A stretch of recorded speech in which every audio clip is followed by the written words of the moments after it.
You know what? Close Xbox. Close Spotify. Xbox doesn't want to close. That's cool. That's okay.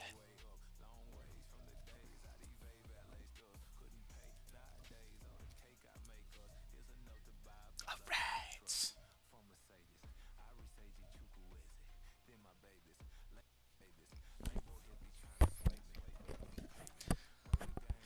CMAS being very kind, downgrading his stream to 720p because he knows my computer's trash. It's That's hilarious. it's for the best. That's funny. We saw how the last Super Bowl went. It was a lag fest on my end. All right, real quick while CMAS is checking out the million billion abilities on both of these teams. First off, hello. Second off, what's your kind of initial top? Like, if you want to give a prediction, if not, go either way. But what's kind of your initial read on this game from like an outside perspective? Yeah, I think it's interesting. I would say Lucky maybe I feel like is the more like just confident user in these matchups. I think CMAS just like, has a tendency to like get a little frustrated. I mean, Lucky like will talk in, the stream chat and that type of stuff and get frustrated as well. But I don't know. I think Lucky just maybe feels like, okay, here I'm back in the playoffs. Like, let's just, go do my best type of thing. Whereas, I don't know. I feel like maybe it's a little bit more weighty to CMAS. I don't have a ton of like evidence to support that necessarily. It's just like kind of my vibe and feel. Sure. But yeah. So I think I think honestly it's gonna, in my opinion, I would say Saints are gonna win this by a touchdown. But I think it's gonna be a close game. My guess is there's gonna be a handful of kind of sloppy turnovers that will be kind of what ends up deciding it. I said it in one of Dan's streams a couple days ago, and I said it on one of the streams yesterday, I forget which. I expect this to be the sloppiest of the six wildcard games. I think these are two users who at times can get over aggressive on offense, try to take too many shots, and as well, on top of it, I think these are two of the best defensive users in the league, and two of the best defenses in terms of players in the league. So we could see things get sloppy here as Kenneth Walker is going to take an outside run here. And one early key to this game, obviously, CMAS is a pass-heavy user. He goes, pass over run, some of the most in the league. But when you do run against this Saints D line, cannot run it at the teeth of this defense, as we're seeing right here. As Kenneth Walker for the second time is going to take it outside Walker. Jukes one man, unable to juke the second, third and one. Yeah, gotta do your. I mean, it's not an easy task, but when a running back's got jukebox like that, you need to almost kind of do your best to like try to get him to juke into your user, whether that's like turning in, clicking off. I mean, again, it's near impossible, but we'll see what happens.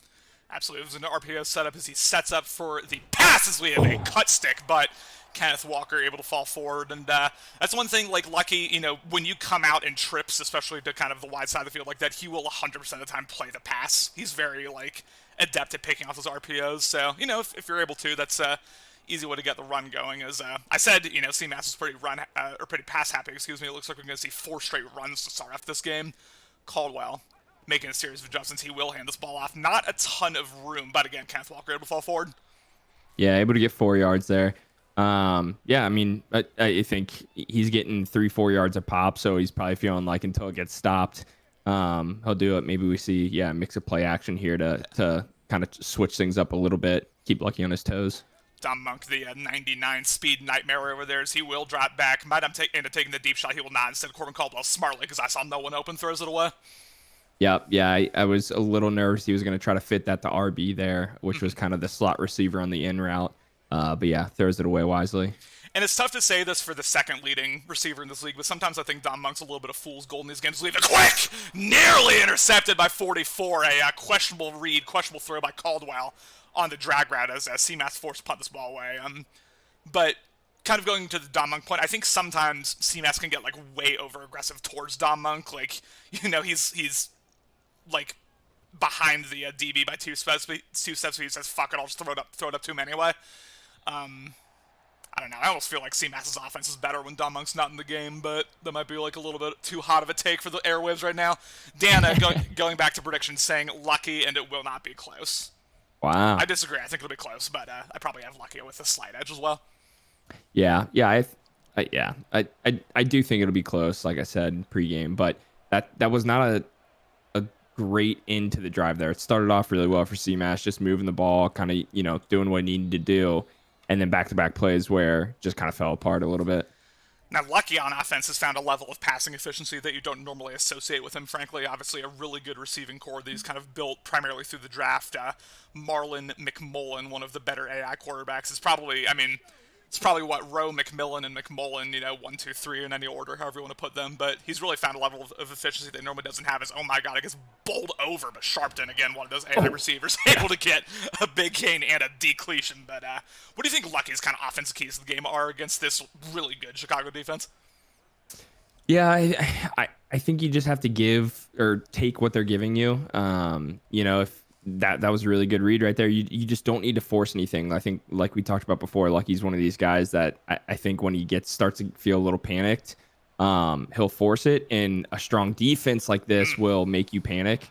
But so far is making the right smart reads. Yeah, two straight kind of intermediate throws up the middle of the field that he's, kind of fit into a pretty small window, but able to hit them. The timing's been good so far. And, yeah, I mean, CMAS, a very good user, I think, against the run specifically. Sometimes against the pass, he can struggle. Jonathan Taylor jukes up. Jonathan Taylor with a lot of room as you got to watch out for that man. Do not let him get athletic here. 2 for 22 Yeah. as that Taylor hits a big gain. Yeah, nice run. I mean, it's just a really good balance for Lucky right now, peppering in the pass and the run really perfectly.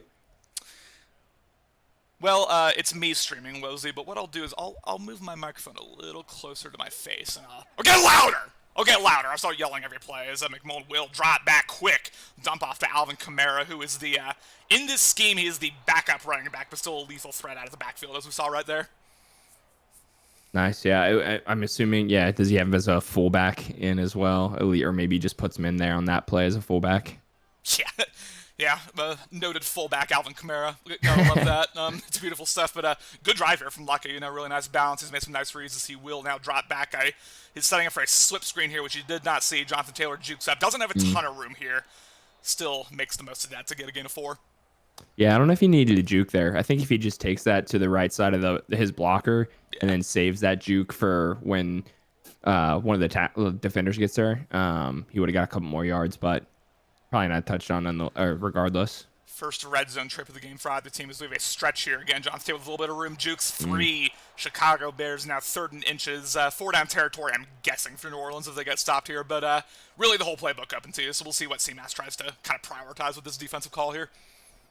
Yeah, I think in a 3rd and inches like this with, somebody being on the 8, I think he just gets super aggressive, which maybe we're seeing here with this defensive play call. As we have a stretch here, Jonathan Taylor, not with a ton of room, although is able to pick up the first down. Matt Short, I'll be honest, I don't know who that is. Looks like it's one of those big boys in the interior of the offensive line goes down. Yeah, what I've noticed about, at least with my own defensive play calling, is it feels like when it's a short, yard to get situation, when you come out in 3-4. Sorry, I'll let this eat. But yeah, Cam Hayward screams in with the sack. When you come out in 3-4, it feels like they just don't get the pressure like they should. Like I feel like I've had a lot more success calling like 5-2, 4-6, 4-4, something like that. It just feels like 3-4. Like you're able to pick up a yard really easy on it unless you're like blitzing literally everyone. Yeah, it's that has also been my experience as we have play action here. Second goal takes a shot up, nearly intercepted off the carom by Thompson. The first, we'll say, risky read of the day out of Lucky, and now 3rd and goal after that read. I might run this, or at the very least, I'm playing a bit more conservatively here with the play call. Yeah. That was one of those reads that we'll see out of Lucky from time to time that tends to bite him in the butt. That time got lucky it didn't. Yeah, a little bit lucky because that hit Thompson in both hands off the deflection, not able to get it, and now Marlon McMullen making a series of adjustments. Again, a lot of good receivers on this field as he will drop back. Has the dump off wide open! Yeah. Jonathan Taylor will score! Yeah, great play call there. I'm waiting to see the art on it. So, he must have just put him on a little out route. Yeah, swing, and then he gets him in man coverage. You got to be careful. Man coverage is good to a certain extent, but I think a lot of users get caught just like kind of blindly calling it play after play. And then you'll have big plays. Like, I mean, if it works, it works, but it's just really subject to getting big played on, if you will, I guess, which is what you saw there. And I always, and take it from the man who lost him 46-0 in Week 18, what I always do when I try to play against Lucky is I want him to look high to low as much as possible. Like, yeah, he may get a couple of chunk plays on me, but you can't let him get comfortable with those dump-offs, with those swing routes to Jonathan Taylor, etc. That's just not a recipe for success here, as we have a screen here. Dom Monk, the 99 speed nightmare, with not a ton of room, surprisingly able to fall forward there. Corbin Caldwell with his first catch. And, yeah, Gridiron saying 3-4 is tough without a dominant defensive tackle. Dan saying absolutely Cody 3-4 has no juice. So maybe I got to stop calling it. That's what I'm learning here as we have, again, a bit of an outside run here. Kenneth Walker with room. Kenneth Walker, is a 31. I don't know how he didn't get picked up, but yeah, little lucky there for Lucky. Yeah, blocker sold on him right there. Yeah, it's weird because, I mean, in really previous years, 3-4 was just like, oh, you could call 3-4 and it'd be good run defense, like, for the most part, even if you closed your eyes. But yeah, so I don't know if they switch something. Outside run is Kenneth Walker able to juke a man, and Lucky with the immediate panic tackle. I think he got quick snapped there a little bit by Chicago, as this will take us to the end of the first quarter. 7-0 New Orleans. Two pretty, kind of long sustained drives out of both users. New Orleans with the score advantage. We'll see if it holds up. Yeah, let's see if this is right around the area where his drive stalled out last time for CMS. So let's see if you can get some points this time. Absolutely, as he will drop back, bumps Cole Kmet, but it will not matter. Has a wide open dump off, a little bit of an air truck there as Cole Kmet is. It feels like on all of those play action plays, like Dumb Monk's always hot ratted to a streak, no matter what. Yeah, I was really thinking he was going to bomb that ball to be there, but luckily, I mean, it was smart that he didn't, because there was a safety in the middle of the field, but it was getting to that territory where it was like, let me just send this thing deep. Hand off to Kenneth Walker. Not a lot of room, although somehow able to squeeze through the heart of that Saints D line there. No sheds for the Saints as Kenneth Walker with his biggest game.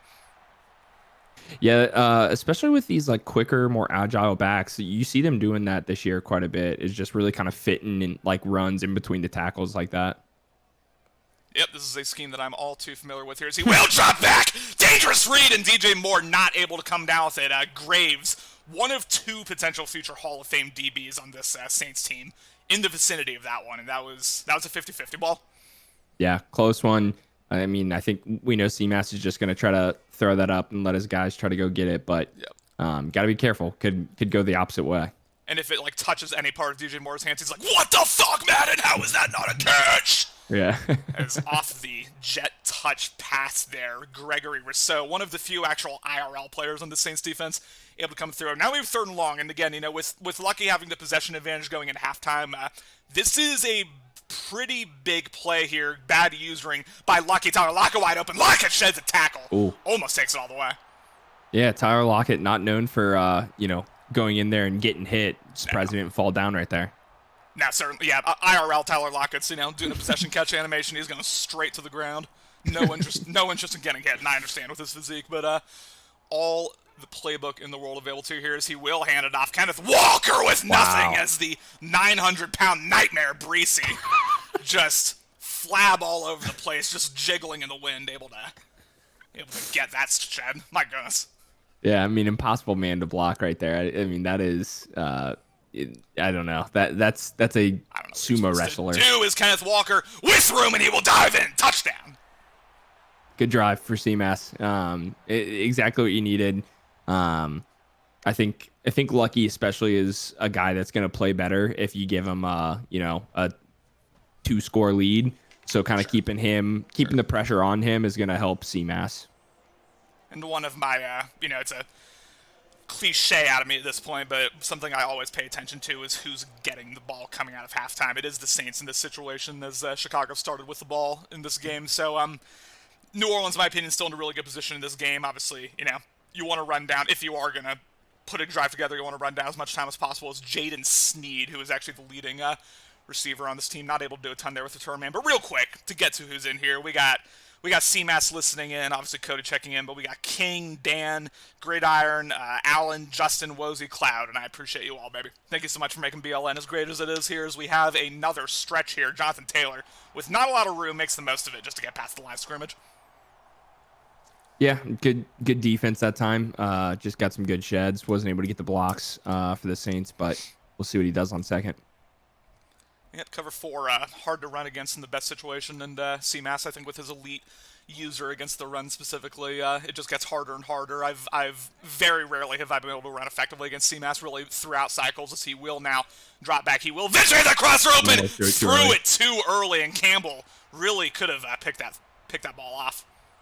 Yeah, I don't know if he intended to lob that or something, or maybe put a touch pass on it, but if he just waits Yeah. another yard or two, that's a hot one. Yeah, he just got to wait for a second. That's an easy read instead. Threw it a bit too early. Now, maybe a little bit of the pressure with this dominant Chicago Bears defensive line abilities all over the place as he screams out of Marvick Mold. Drops back and a hot one to Sutton. I mean, the worst read of the game and then the best read of the game back-to-back from Lucky. Yeah, I mean that was tight right there. Saw the DB was kind of underneath and inside and just put it in a perfect spot. Mm-hmm. And CMAS will always match personnel. If you come out in a 2 wide receiver set, he's coming out in 3-4. You come out in 3 wide receivers, coming out in nickel. So you can potentially, come out in these kind of tight formations and then play action him. Although instead we're going to have a counter to the left as Cam Hayward does his best. Oh, Jonathan Taylor fighting for his life. One too many jukes, though, as he gets taken down near midfield. Yeah, I think Lucky was seeing a highlight reel right there, but unfortunately wasn't able to come to fruition. Yeah, he was ready for the clip. He was ready to have that posted in highlights.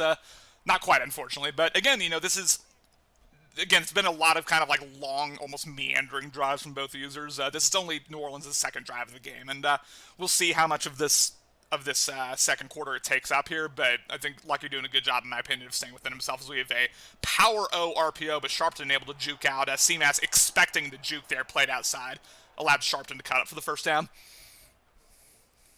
Yeah, RPOs. I mean, they're so hard to defend against. It can be frustrating. So you just got to stay disciplined. Bring Emmons up as we again have more play action. Wide open corner out to Fulcher. He is all alone. Yeah, and what did I say before? I mean, you can't just blindly call man coverage all game because it's just it has so many opportunities to get burnt like that. I think CMS is just getting a little too over aggressive with these man coverage and these man blitzes. I mean, we saw, that was how Austin beat Troy in their wildcard game. Was just, every time Troy came out of man coverage, Austin would diagnose that, come out with corner route, with an out route, something to destroy it, and that's what we saw there. I mean, that was even more open than anything I saw in the Austin game. Just Fulcher with no one within 10 yards of him as Dom Monk with room to return man. Ooh! Very close to housing that. Yeah, and don't hear me saying that man coverage is good. You just have to be like really sneaky about how you disguise it. And I think in a couple of these cases, it's been pretty clear he's been in a man, like either a man blitz or a straight man, like 2-man look. CMAS is not big into disguising his defenses. He kind of just comes down to play here as we have again another RPO. It's RPO City here from both users. Kenneth Walker with his X Factor activated. I believe that's first one free. Able to get the first down. And King asking who is the Bears. Interesting. I'm gonna assume he's joking. Yeah, to your point before, it's pretty clear that Lucky's just gonna play the RPO, but you gotta be careful. You can't just give up running lanes like that. Yeah, under no circumstances good using. Although RB eventually comes open, this is Kenneth Walker on the dump off, and that was not CMAS's first read, but that was the read that came open. Good patience there by Corbin. Yeah, good drive right here. I mean, I think you let this go down to the 2-minute warning. You really don't at this point. You kind of just want to score with no time on the clock. With Lucky getting the ball back at half. He'll do just that. Takes a 2-minute warning. Yeah, I mean, we've seen one stop from this Saints defense, and other than that, it's been nothing but just relentless efficiency on offense from both users. Very, very impressive to see, especially after a couple fuck ups here. We have a wide open slant shot to Cole Kmet. That's something I've been victimized by way too many times. Chicago put another nice drive together. Yeah, there's definitely a few guys that are quick to those hot reads. Ben, CMAS come to mind. If you don't have a body near somebody, they're gonna find the quick hot read. And you always know when it's a run because he does that delayed thing as Kenneth Walker able to fall for gain of 5. But you can always see Corbin Caldwell step in and set the double team, and he never like does that and then passes. It's always a run. So If I were in Lucky's ear right Interesting. now, I'd say throw in a run commit. Mm-hmm. Send the house, do something whenever you see that. Yeah, interesting. I know some Here users we can. go. This is. God, No, I was just saying I like this defensive play call. Yeah, there as you go. Brian Breesy, the 1,000-pound nightmare, comes through, just unbelievable heart there out of the potential future Hall of Famer. But I don't know if I mentioned this to you, Cody. Every time Brian Breesy makes a play on one of my streams, he gains 100 pounds. So now he's at 1,000. Next play, he'll be at 1,100. That's just how it goes. That's well. I mean, hey, I think visually it looks like it's happening too. Absolutely, yeah, absolutely. He's eating good. Is Brian Breesy. Is Corbin Caldwell very aggressive, at least pre-snap alignment here, as he will drop back, takes away the slant. Oh my goodness, intercepted Yep. by McLaughlin, and will this be a pick six? Sheds off DJ Moore, takes it to the 11-yard line. Just a little bit, I'd say, overthrown by Corbin Caldwell. Left it to McLaughlin as another future Hall of Famer makes his Yeah, impact. yeah. I mean, but it still is just, it's just a like that's his first read, and he's just going to it. I think he was about to have another guy open. I think he just, that's a play that he likes, and he thought he could fit it, and you just don't need that in that situation. Nah, I certainly don't. Yeah, there was all sorts of time to get that going, and yeah, apparently Brian Brees is a real player, not AI. I'll be honest, I thought he was AI this whole time, so that's on me. But 2nd and 5 is, yeah, New Orleans, in my opinion, content to let this go to half, with the knowledge that they're about to get the ball to start the second half. There's no reason to give CMS any type of artificial momentum here. Yeah. Going to be interesting to see how aggressive Lucky is. Obviously, good, 5 yards on first down. That's good. You don't want to give the ball back because the Bears team still has some timeouts. Certainly not, although the crosser's going to come open. Interesting Oh, wow. read, intercepted by Diggs, Wow. and will this be a pick six? Utilizes the blocking. McMullen wants no part of this play as Can't Diggs have it. takes it to the 2-yard line. Lucky putting CMAS back in this game. Yeah, it exactly what I said right there. I think if I'm Lucky, knowing I'm getting that ball in half, I'm playing. I'm being like timidly aggressive. Like I'm calling some pass plays, but like if it's not there, I'm not throwing it. Because now he just lets CMAS right back in. Someone really fun for the life of their stretch play. Wide open lane opens. That is a touchdown for the Bears. Yeah, I mean, pretty. I don't want to say lucky for CMAS. I mean, obviously he had to go make the play on defense to get that ball back, and then it was a really good return by him. But lucky in terms of how it swung, right? He throws a pick. Looks like, holy crap, I'm gonna go into half down 7, and he gets the ball. And instead, it's tie ball game just like that. Top ball game, yep, and we'll see if New Orleans tries to get aggressive again. I do not expect the Lucky will. I think he'll try to take us into halftime, although we'll see if Snead can get something going off the return. The answer is no. It takes us to the 17-yard line, but pretty even game so far. I'd say both user has made one, or really two bad reads, one of which each has resulted in a pick. But other than that, it seems like both users are doing a pretty good job kind of establishing what they want this game to be, more conservative, more check down heavy. We'll see if that continues here as New Orleans, again, going play action, which is very interesting as he has been coming open, although did not trust it to McMullen as he will roll out and throw it away. Yeah, he needed to hit that basically right as he was coming over the middle of the field. Yeah. But I think once he saw that he was going to have to wait, then the D-line got there and he had to scramble out. Yeah. Might be a little bit gun shy, too, after that pick. Unless it's wide open, I don't expect Lucky to throw anything here because the last thing you want to do is give Chicago another turnover and even more momentum heading into halftime. But 2nd and 10, 23 seconds remaining. More play action. I'm very surprised by this as he gets screamed at and goes down. Chris Jones just terrorizing people in real life and terrorizing people in Madden as well. Yeah, I've said it before on plenty of BLN broadcasts, but you guys gotta stop calling play actions in situations where your opponent is very likely pass committing. It's just, like in this situation, there's no reason for CMAS to not pass commit, right? Like he only has 2 timeouts. There was 20 something seconds. Quick shot up as Wow, what a Jaden read. Snead makes a man miss and will get out of bounds as that flips the potential for this drive in one play. Just a quick snap dot there to Jaden Snead. Yeah, I agree. I mean, Lucky, he likes his play action. I like my play action too. We're two guys who sometimes can run play action in situations where it doesn't make a lot of sense. And yeah, we'll see if CMAS is able to get him with more pass commits as this game goes on. As McMullen will once again drop back, and I'm very He's got surprised him. with how aggressive he's getting. Is Yeah. again, Jaden Sneed up the middle, very Quick impressive. timeout. You would hope. Wait, did somebody get hurt? You would hope for a quick timeout. Now I think he's. Somebody get hurt? I think he's just dancing. Nope. Wait, he's not going to take one shot? Wow, he's just going to take his field goal. There's no reason not to take one shot. I mean, run it at the very least. Yeah. Interesting. Okay. Interesting with 8 seconds left to pack it in there. I'm not really sure about that.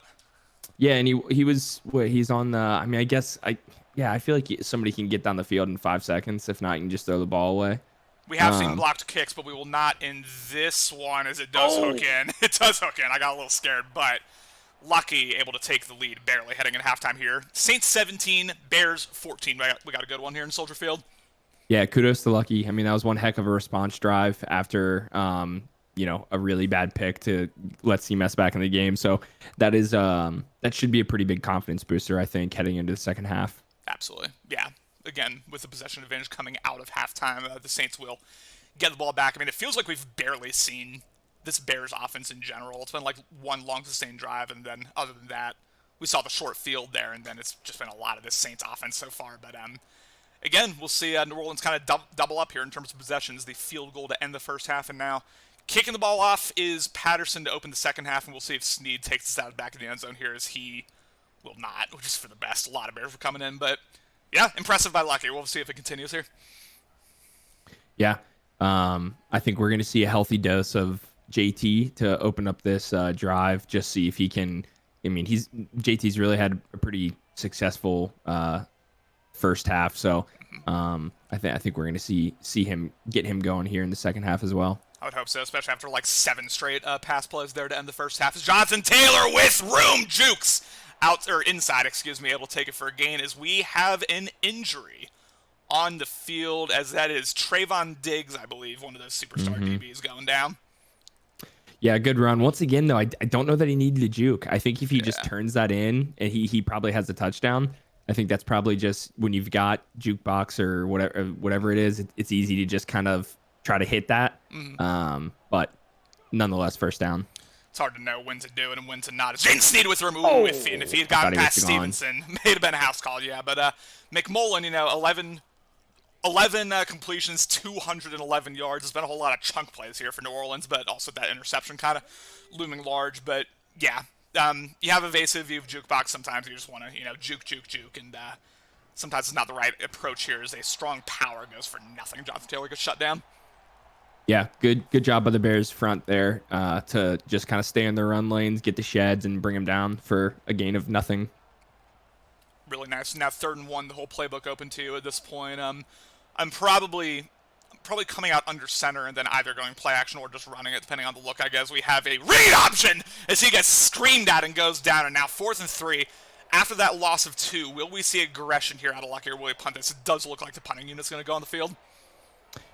Yeah, I think it's the right decision to punt for the most part, right? I mean, CMAS has only had one offensive drive that's ended in points. I mean, obviously, I say that because he on the pick, he got it all the way down to like the 2-yard line, so it's pretty easy to score when you start a drive at the 2-yard line.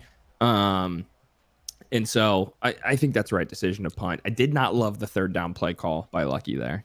A super delayed read option. Yeah, it's a very boomer bust play for 3rd and 1, as we will have him drop back as A is going to come open. Does hit A. This is Cole Kmet once again, able to take it to the 39-yard line. Got to watch this.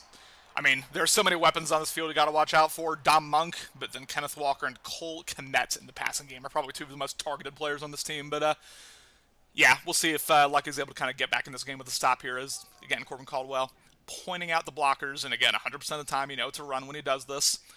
I have yet to see him in any of our games do this and then pass the balls. We're going to have another run here. Kenneth Walker with not a lot. Yeah, that's a super, that's a super interesting tell. I know for me, this isn't foolproof, but yeah, I'll try to put a little window dressing out there. I'll double team a guy. I'll do that. Just on the O-line. I'll ID somebody random on a pass play, just to try to throw people off. So that is something that CMAS probably needs to consider. For sure. Yeah, especially moving forward, against guys who are going to watch this stream, watch more of his film, kind of pick up on it, which Lucky has not done so far as we... Oh my god, as he gets screamed at, is Corbin Caldwell. Unsurprisingly, the first time he gets hit all day is 40-something injury, he goes down in this playoff game. Wow, has he been hurt before? A bunch of times. He's got game injuries. I think 3 straight games he got game injuries. The angle route's wide open. Kenneth Walker. Will they give him credit? Yes, they do. Although bruised shoulder, we are going to see. Oh, shit, but he's coming back. Former Raven, Tyler Huntley, the backup. Could have probably used him in my playoff game. Yeah, I mean, I don't know if he's making all those bad throws like Beckham did. That was quite the sight here, as we may see him step up. Corbin Caldwell's going to take off. Slide. And you know that Dom Monk was the first read there. Always is. Yeah, he didn't see it, but he had B in between on that cover 2 look. He had B right in between the cloud flat and the deep zone there. Which, I mean, it would have had to been a hot one, but got 7 yards. Yeah, got 7 yards. Good efficiency here on first down, as now we will see Corbin Caldwell again IDing the mic, double teaming Brian Breesy, and then we're going to see a run play as he will hand this ball off. No room over there, although Kenneth Walker able to just put on the speed there as he gets tripped up by his own man. Sabotaged by the wide receiver. 3rd and 1. Yeah, I mean, that should have been that wide receiver's in a blender right there. He didn't know what to do. That's tough. He was shook. Didn't know what was going on, and now 3rd and 1. Interesting play call here on 3rd down, although he will get the throw off despite a Saint right in his grill there. Corbin Caldwell with the first down.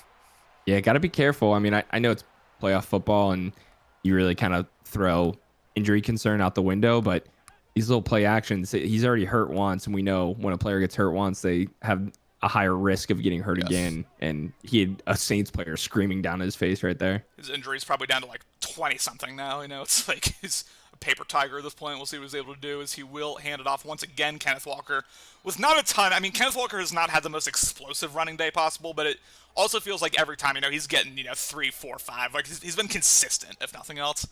Yeah, it's been productive. I think it's just because it's a lot of these, like, RPOs, which don't have the best, like, run concepts on them. Quick shot to Komet, gets mauled by Thompson, but the sure hands of the tight end there. What does Boz say? Too fast for linebackers, too big for DBs. It proved it there. Yeah, he also probably had a touchdown with his running back. I mean, if you look like I think again with some users, if they see a guy wide open on that streak, they're just gonna hit him immediately, and he wasn't even necessarily wide open. 100%. As we are gonna see, I believe a read option here is Kenneth Walker. And down goes Walker as well. Wow. Injuries are plaguing the Chicago Bears team. I mean, call them Baltimore North here, my God.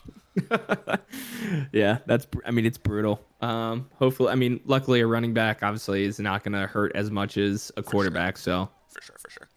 This will once again drop back good user and Corbin Caldwell. Wow. Whoo, I thought it's another injury. The backup running back now coming in as we're going to see. I mean, at this point, you got to put Kenneth Walker in. Otherwise, start like calling people in from the crowd. My God. Good Lord. Like, hey, you look athletic enough. Come play some running back for us. That'd be electric if that happened. As we have a 3rd and 9 quick seam shot to DJ Moore, who falls in for the touchdown. Yeah, just unfortunate like little tackle animation right there for Lucky, but would have been down to like the 2 or 3 yard line anyways. Yeah. Realistically, CMS was going to score there, and for the first time all game, Chicago has the lead here. We saw New Orleans, maybe again, you can call it over-aggression, whatever you want to say, is Manning, the backup, has broken ribs. And Kenneth Walker on the MCL sprain. I'm a little scared here if I'm CMS, but regardless, 21-17, and Luck again have to respond. Oh, is this kick going out of bounds? Wow, okay, never. I mean, that. Sure. What in the world? I mean, that was an inch from like, I mean, not actual inch, but I mean that was so close to the bottom of that meter. That's kicking mechanics for you right there in Madden. Anyways, gotta love it. Gotta love this game we play as we have a counter to the left as Jonathan Taylor with not a lot of room. 5 Bears converge on him. And I just don't know, I mean, we've seen a lot of stretches, seen a lot of outsider runs be relatively successful. I just don't know if running into the teeth of this Bears defense is going to do it here for Lucky, even with Jonathan Taylor. Mm-hmm. He's gotten a little conservative with his play calling too, which has hurt him. Yeah. He was overly aggressive to end the first half, and now overly conservative. Flats wide open, Oh, he had the intercepted running back. by Campbell, and it will just be a pick six, not even close. But through directly to the user, we're starting to see McMullen and Lucky sell just a little bit here. Yeah, had the running back on the little like swing route, and I don't know what he saw there. That's tough. That's tough. Yeah, I mean he's just staring that. Yeah, I'm not sure what he saw. Yeah. Unfortunate read. The first true unfortunate read of the day is we're going to have a strong power here. A pinpull sweep from Kenneth Walker, who fights and gets 5 additional yards, which it feels like Kenneth Walker always does. Very frustrating to try to contain. But yeah, I mean, if Chicago's able to get 7 here, put up a multi-possession lead, I worry for Lucky. Just his mental state in this game. Yeah, you got to do everything you can to just bend but don't break, right? Yep. I mean, just no touchdown. You don't care if he gets a first. Don't do it. Like just cannot. Great play, great defense, great play. Now, speaking of injuries, Chauncey Bullard, one of the AI menaces on this New Orleans defensive line, goes down. That was really his first play of the game, from my understanding. Yep. Uh-oh. Here it is. To the left, a little level sail here out of CMAS. And we'll see what he's able to do as he will drop back. Everything's taken away. Risky read! Deflects off McLaughlin. Could have gotten weird there, but it did not. Instead, we're going to see likely the field goal unit come out here. Yeah, exactly what the Saints needed. I was gonna say it took him a second to call that, and I was like, no way he goes for it here. But exactly what you needed if you're the Saints. You just got given a little bit of a little dose of life right there. Mm-hmm. You're only down 6 or 7, sorry. So just gotta go. The next drive can be better. Just like I say that in golf. The next hit can always be better. The next hole can always be better. The next drive can always be better. I love that. Yep, just like in tennis too, just reset, focus on the next point, and then I lose that point too, and that's when things start spiraling for me. But 24-17 as return man Snead breaks the first tackle like he always does, and then takes it to about the 24, 25-yard line. I'm really interested to see. I mean, got gifted a little bit there by CMAS, the fact that wasn't a touchdown, but we'll see what he's able to do as we now have an outside run. Jonathan Taylor with room, and look out, Jonathan. Taylor makes a man miss. A little stickiness out of Jonathan Taylor, his biggest run. And ladies and gentlemen, put your fours in the chat. There it is. Put them in. Put them in, folks. Mm-hmm. I really want to see Lucky get into some pass sets here. I mean, I think that really was working for him for a good portion of the game. We saw him pepper in like a fair bit of shotgun here and there, but he's just been playing pretty much under center for the past like 2 or 3 series. And that's generally his approach as CMAS sends heat as Campbell runs away from the pass there. A lot of crossers there that CMAS had to account for, but McMullen with probably his best throw of the second half, honestly, because it's been kind of rough. Yeah, don't love that defensive play call maybe he just assumed it was going to be a run, but that's just like that like overlook, like some of those weird zone blitzes just open up so much of the field. Yeah.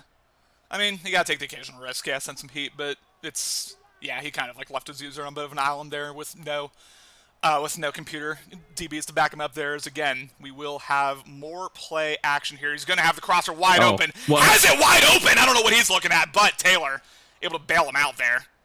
I mean, my God. Yeah, well, who is he looking at? There's only 3. There's 3 reads. That was interesting. There was 3 reads, and the one coming across the middle of the field was open for 15 yards. This is some nervy football out of Lucky. It won't matter if he's able to put 7 up here, but my goodness, as he now takes a shot, almost picked by Toller. He's in his head right now. Yeah, we're in trouble. Yeah, this is the breaking point for Lucky right here. Is he, which way is he gonna go? Is he gonna go the wrong way, or is he gonna go the right way? Yep. These next couple plays are going to determine a lot about the trajectory of this game, and we'll see what happens here. And the trajectory of, frankly, Lucky's mental well-being here for the rest of this game, because I don't know. Dan's not happy in the chat as McMullen will drop back and throws it right to Johnson. Oh, boy. Especially with the drag wide open. That was risky. Yeah, he's just really impatient right now. Like there was no reason for him to, for him to throw that. Dancing dot. Like the drag was going to be wide open. Um, yeah. But anyways, it was completed. Listen, if we're calling that a dot, then I'm calling all my RPOs dots too. Speaking of RPOs, Sharpton, who we have not seen since first quarter, with one man to beat, tries to shove him off and takes it to the 3-yard line. And touchdowns can kind of solve a lot of woes here for New Orleans, and that's what they're looking for here. They sure can. Gotta find. I think this is 4 down territory, right? Has to be. With the time that you have on the clock, you got to put this thing in the end zone. I think so, yeah. Unless you get backed up like the 10-yard line. Oh, this is a stretch to the left all day against this look. Instead, we're going to have more play action. Flats wide open, touchdown, Sneed!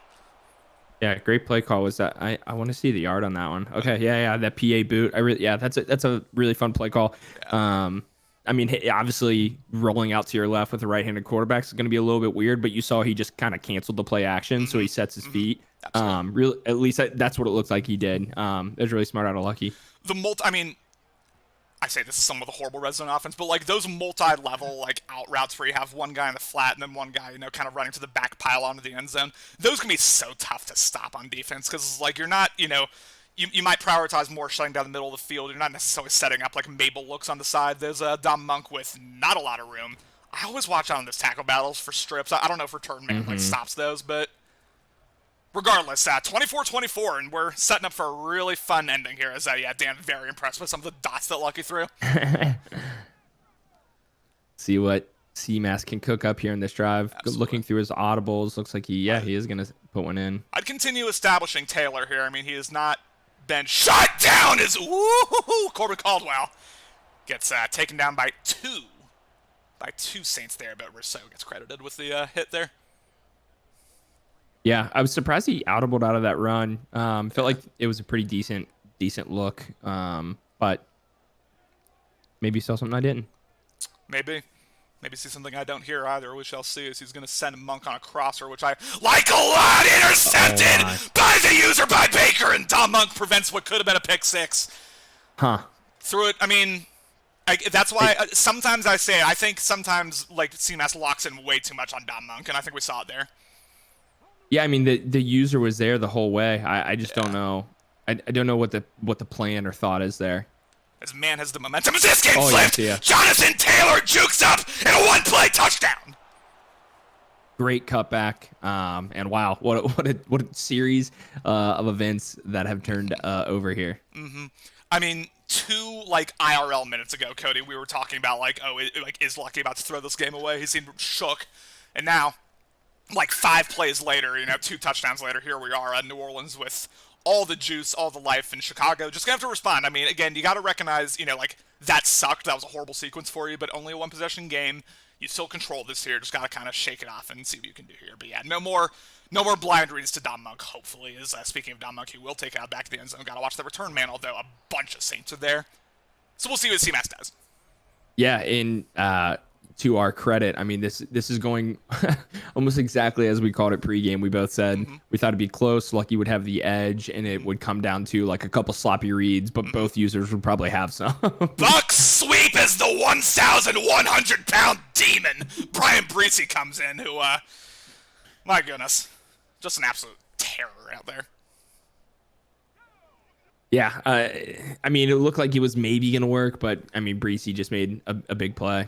Absolutely, as we've seen this play call a couple times, good using, although B's going to come open, hits B. Tyler Lockett, who is not targeted a whole ton in this scheme, but it seems like every time he does, he comes with a big play, comes up dancing.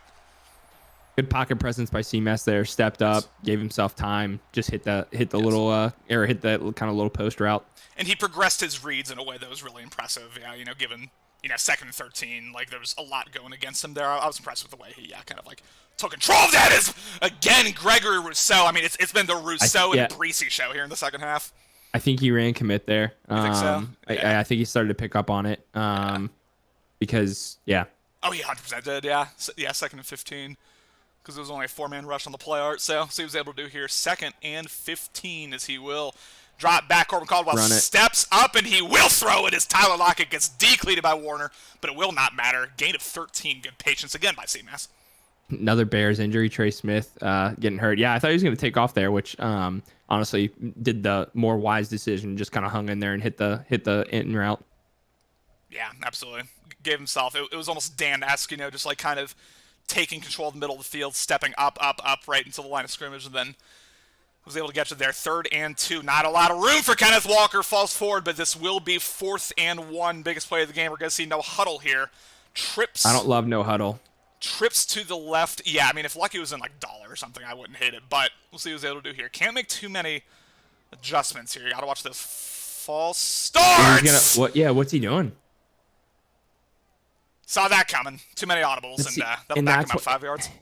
Yeah, and that's why, like, I just with game on the line, you're not in any rush to get a play. It's not like Lucky was in like a super advantageous defense to take advantage of. Yeah. Just go to the huddle and find your play. 4th and 6 is where we're going to see that classic seam angle combo that CMAS loves to run. Takes it away pretty nicely, although RB's open. Kenneth Walker with the biggest catch of the day for Chicago. New Orleans just a step slow with their user, and that's a huge 4th down conversion. Yeah, good find. Like you said, just a little slow with the user, and the Bears exploited it. Absolutely, and it's going to continue to come with RPOs here again. A lot of kind of blitz pickup here. Not blitz pickup, adjustments afterwards. Is DJ Moore able to take it for a big 1st down? And now's where the time situation comes in, because if you're Chicago, you want to give New Orleans the ball back with as little time as possible, but at the same time, can't be too conservative. So, like, what's your general approach here if you're a CMAS? Yeah, it's so hard. It's just like at the end of the day, you got to score points, right? So I think you just got to keep doing what's working and not worry too much about the time. But like, if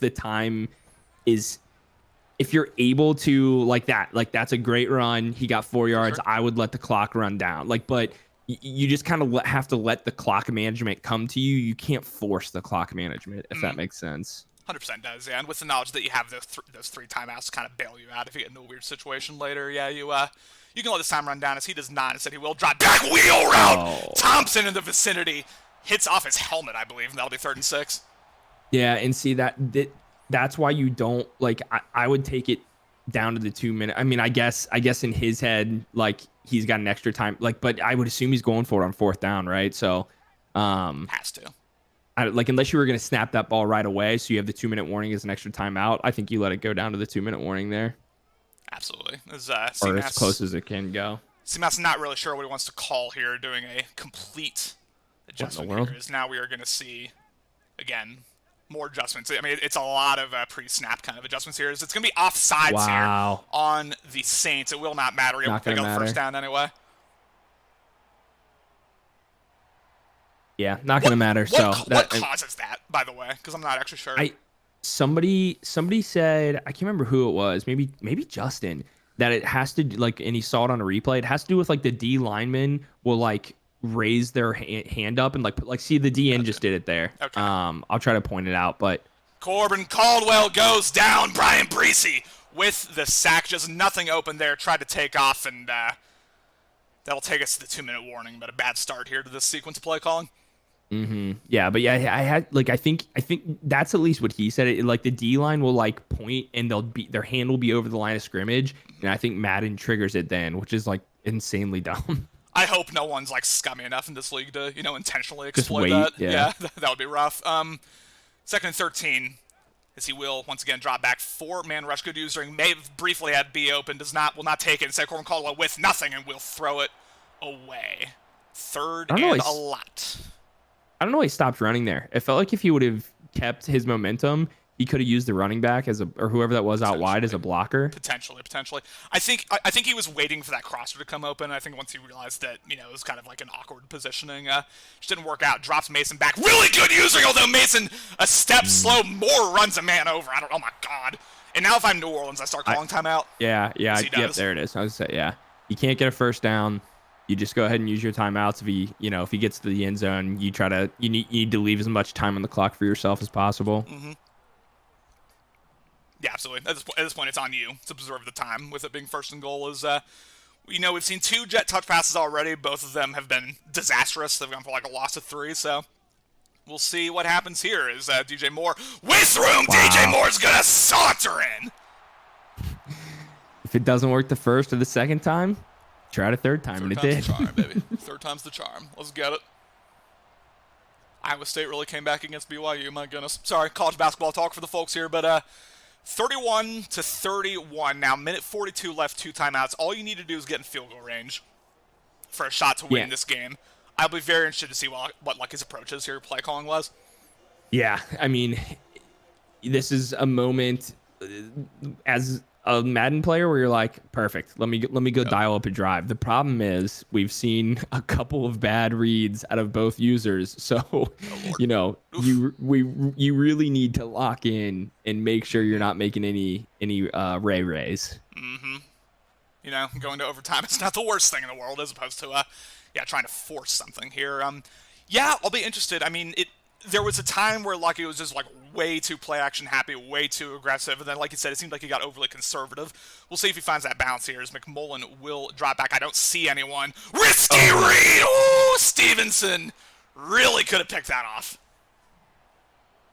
Yeah, that's exactly what I was just saying. You just can't. You gotta have a drive, but you cannot. You cannot force something. No, under no circumstances can you force anything here. And Jonathan Taylor with that freight train activated. I'd like to see him get the ball at some point here. We shall see. As Lucky grants my wish here, breaks one tackle, and freight train's not as good as it was back in like Madden 22, but that's still an extra 2 yards guaranteed. Timeout. Timeout Chicago. Yeah, Freight Train will have like a couple times a game when it's activated where like it just goes absolutely stupid, but for the most part it's pretty kind of tamed down. But if you're CMAS, you got to keep your cool here too. Like that, I know if I were on his end, it'd be really easy to get frustrated, but you still have a lot of field to defend here. Absolutely. He presses way up with his DBs, which is something he will tend to do. Don't see anyone. McMullen takes off and goes down. Chris Jones once again gets through in the biggest situations. 4th and 8. I would have to hope we're seeing the punt unit come out. What? Oh my. In the world? Now, Cody, you know I like to talk about, people should be aggressive, people should go for it, blah, blah, blah. This is too much for me. I just want to say that right now. This is too much.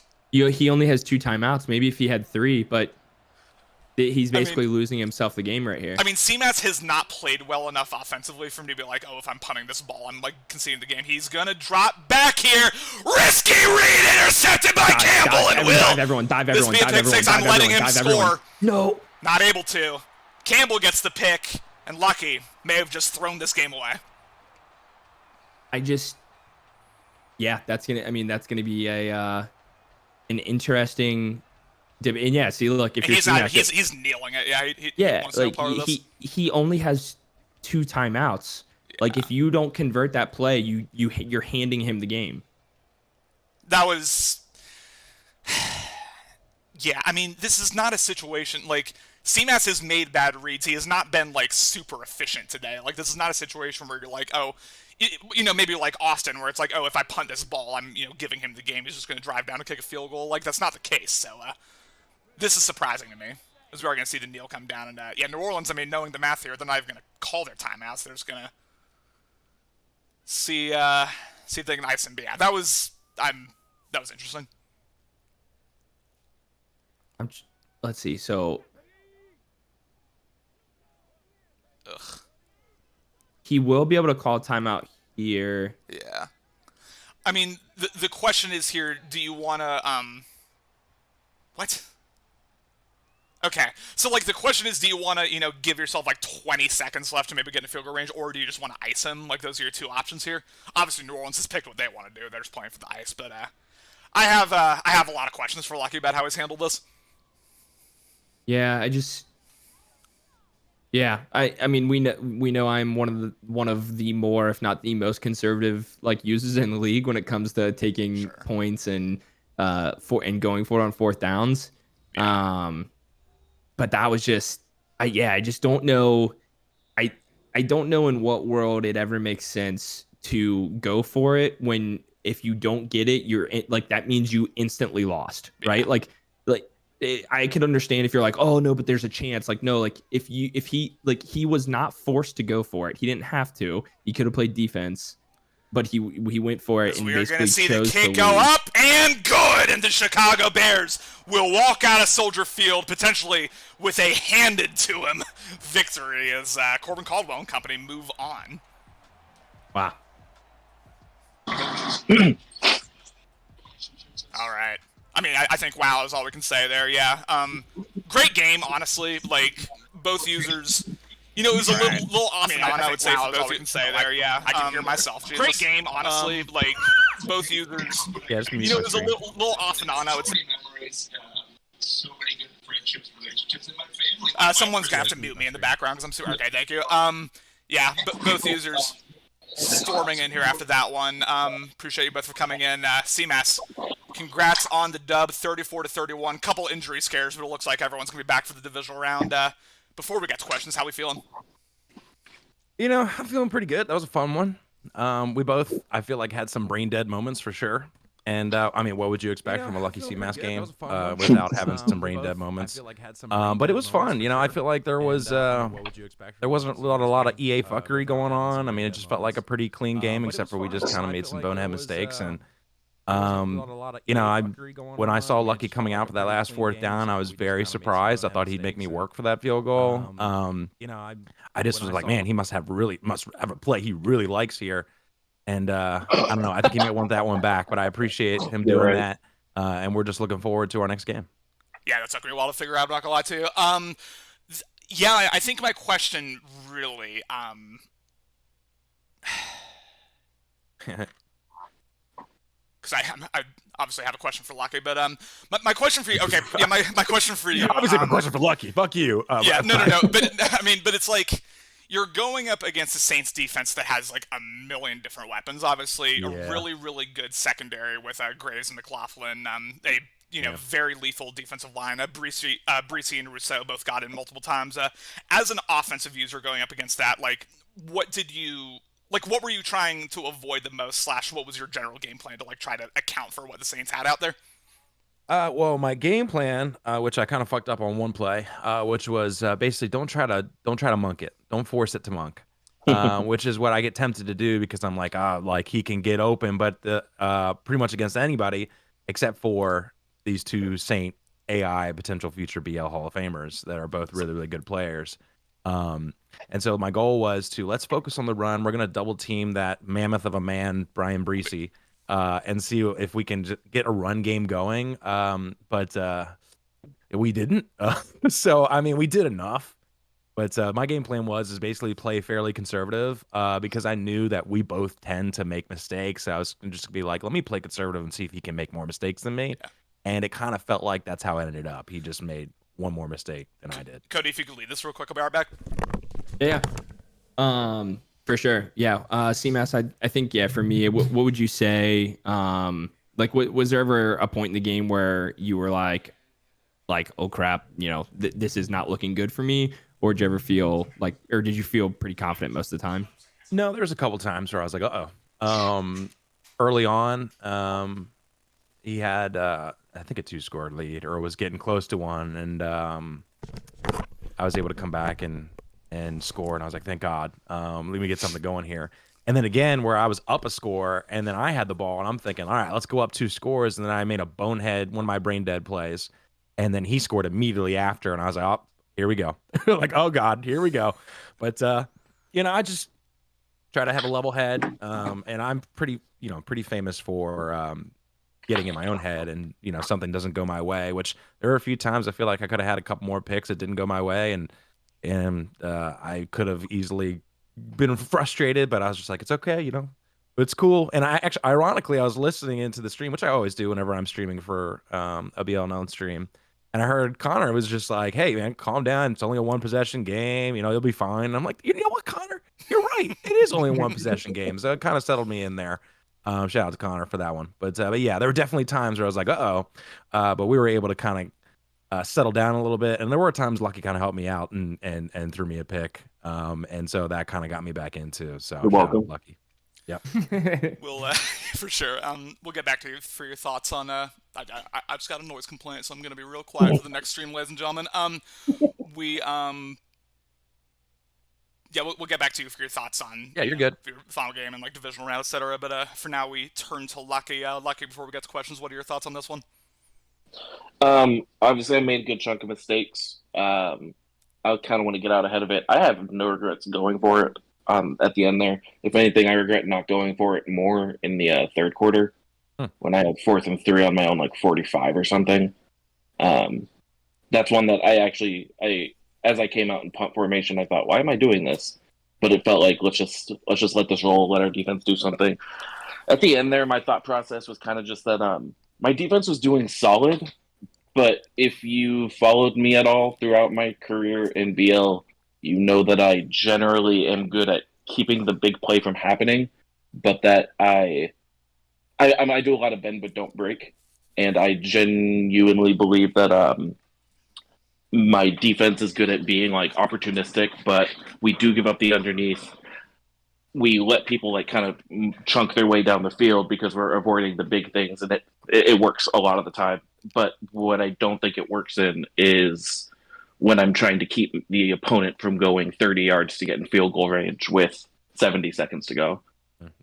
That's a place where I've been bitten a bit, and so when I hit that 4th down, it was actually a really quick and easy decision for me. I felt like I had a better chance of winning the game if I just tried to keep the ball right there and try to keep moving them down the field and get a field goal of my own. Then I felt like if I punted the ball away, I was giving him like an 80-90% chance of getting in field goal range. I genuinely didn't feel confident in my ability to hold him to outside of a field goal at that point. So I feel pretty good about that decision.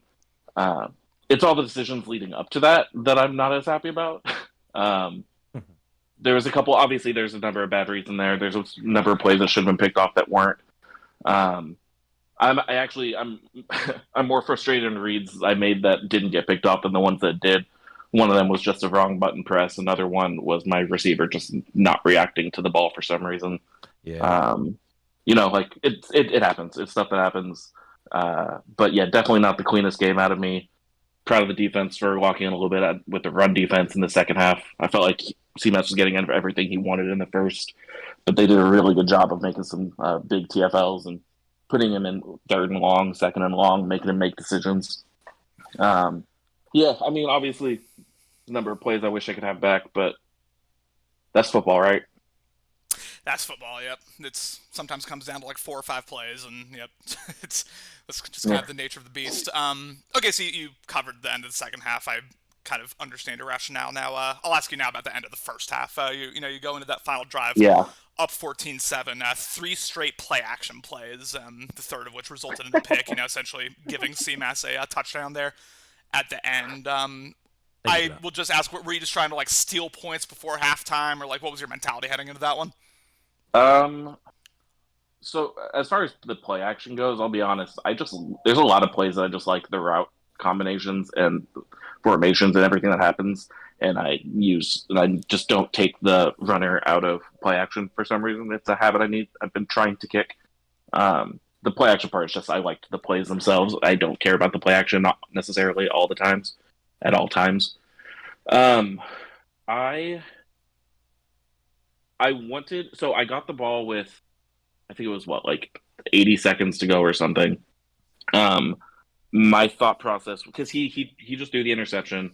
My thought process was I'm totally content to go into half up 14-7. My first play, I ran the ball, totally content to keep the clock moving.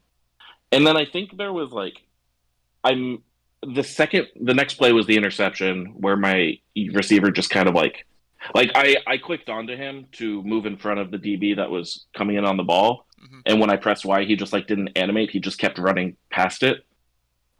It was still not a good pass. And it was one that I thought, oh God, this is not a great read the second I pressed throw. But I think as I came to the play, my thought process was if I like what CMAS's defense looks like, I'm going to go with it. Otherwise, I'm going to audible out. And I thought that he had an opportunity. That was kind of a one-read play. I thought he had an opportunity to get beyond the linebacker, and he kind of did for a second. It was the safety that jumped up and made a really good play.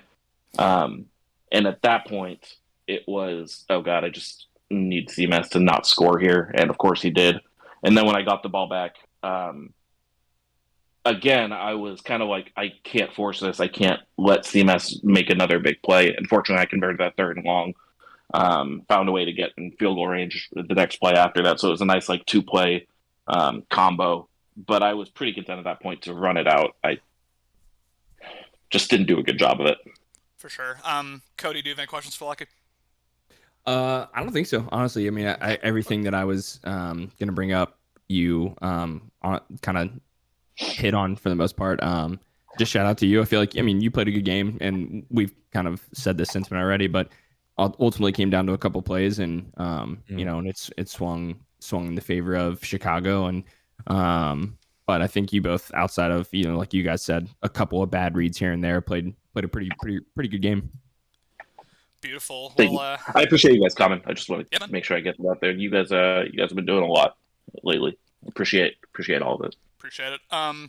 Well, CMAS with Tampa Bay taking down San Francisco, you were looking at either Justin or Allen as your second Yep. round, your divisional round matchup. What are your quick thoughts on, you know, those two matchups before we close things up? Yeah, I feel like they're both winnable games for me. Of course, you know, in my mind, I think I could beat anybody pretty much. If I play my, if I'm actually like locked in and everything like that. Which luckily, the one thing I hate playing Lucky is because it always has to be late, typically, for me at least. But the good thing is that everybody in the house is asleep, so like I actually get time to myself when I play Lucky, which is kind of nice. But either way, either one of them, I wish them best of luck. Hopefully, you know, both their teams come out healthy and we can have a good game next week.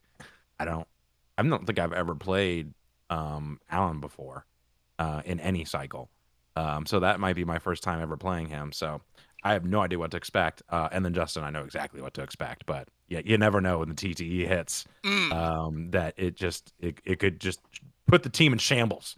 We could be plus 100 morale, but it don't matter. But I look forward to it. You know, I won't be tuning in. I'll be watching it back tomorrow and seeing how it worked out. And hopefully it comes down to a W for us next week. And you guys said it come down to a couple plays for this game. It really came down to our 2 4th and 6s. We both had 4th and 6s, and I was able to convert mine, and Lucky was unfortunately not able to convert his, and that's kind of what it came down to. And I wish Lucky the best of luck. I hope he has a good off season and can make some moves. Fuck that defensive line. I hope I don't have to play them again soon, and look forward to the next game. And thank you so much for coming, Connor. You're a goat. Appreciate you both.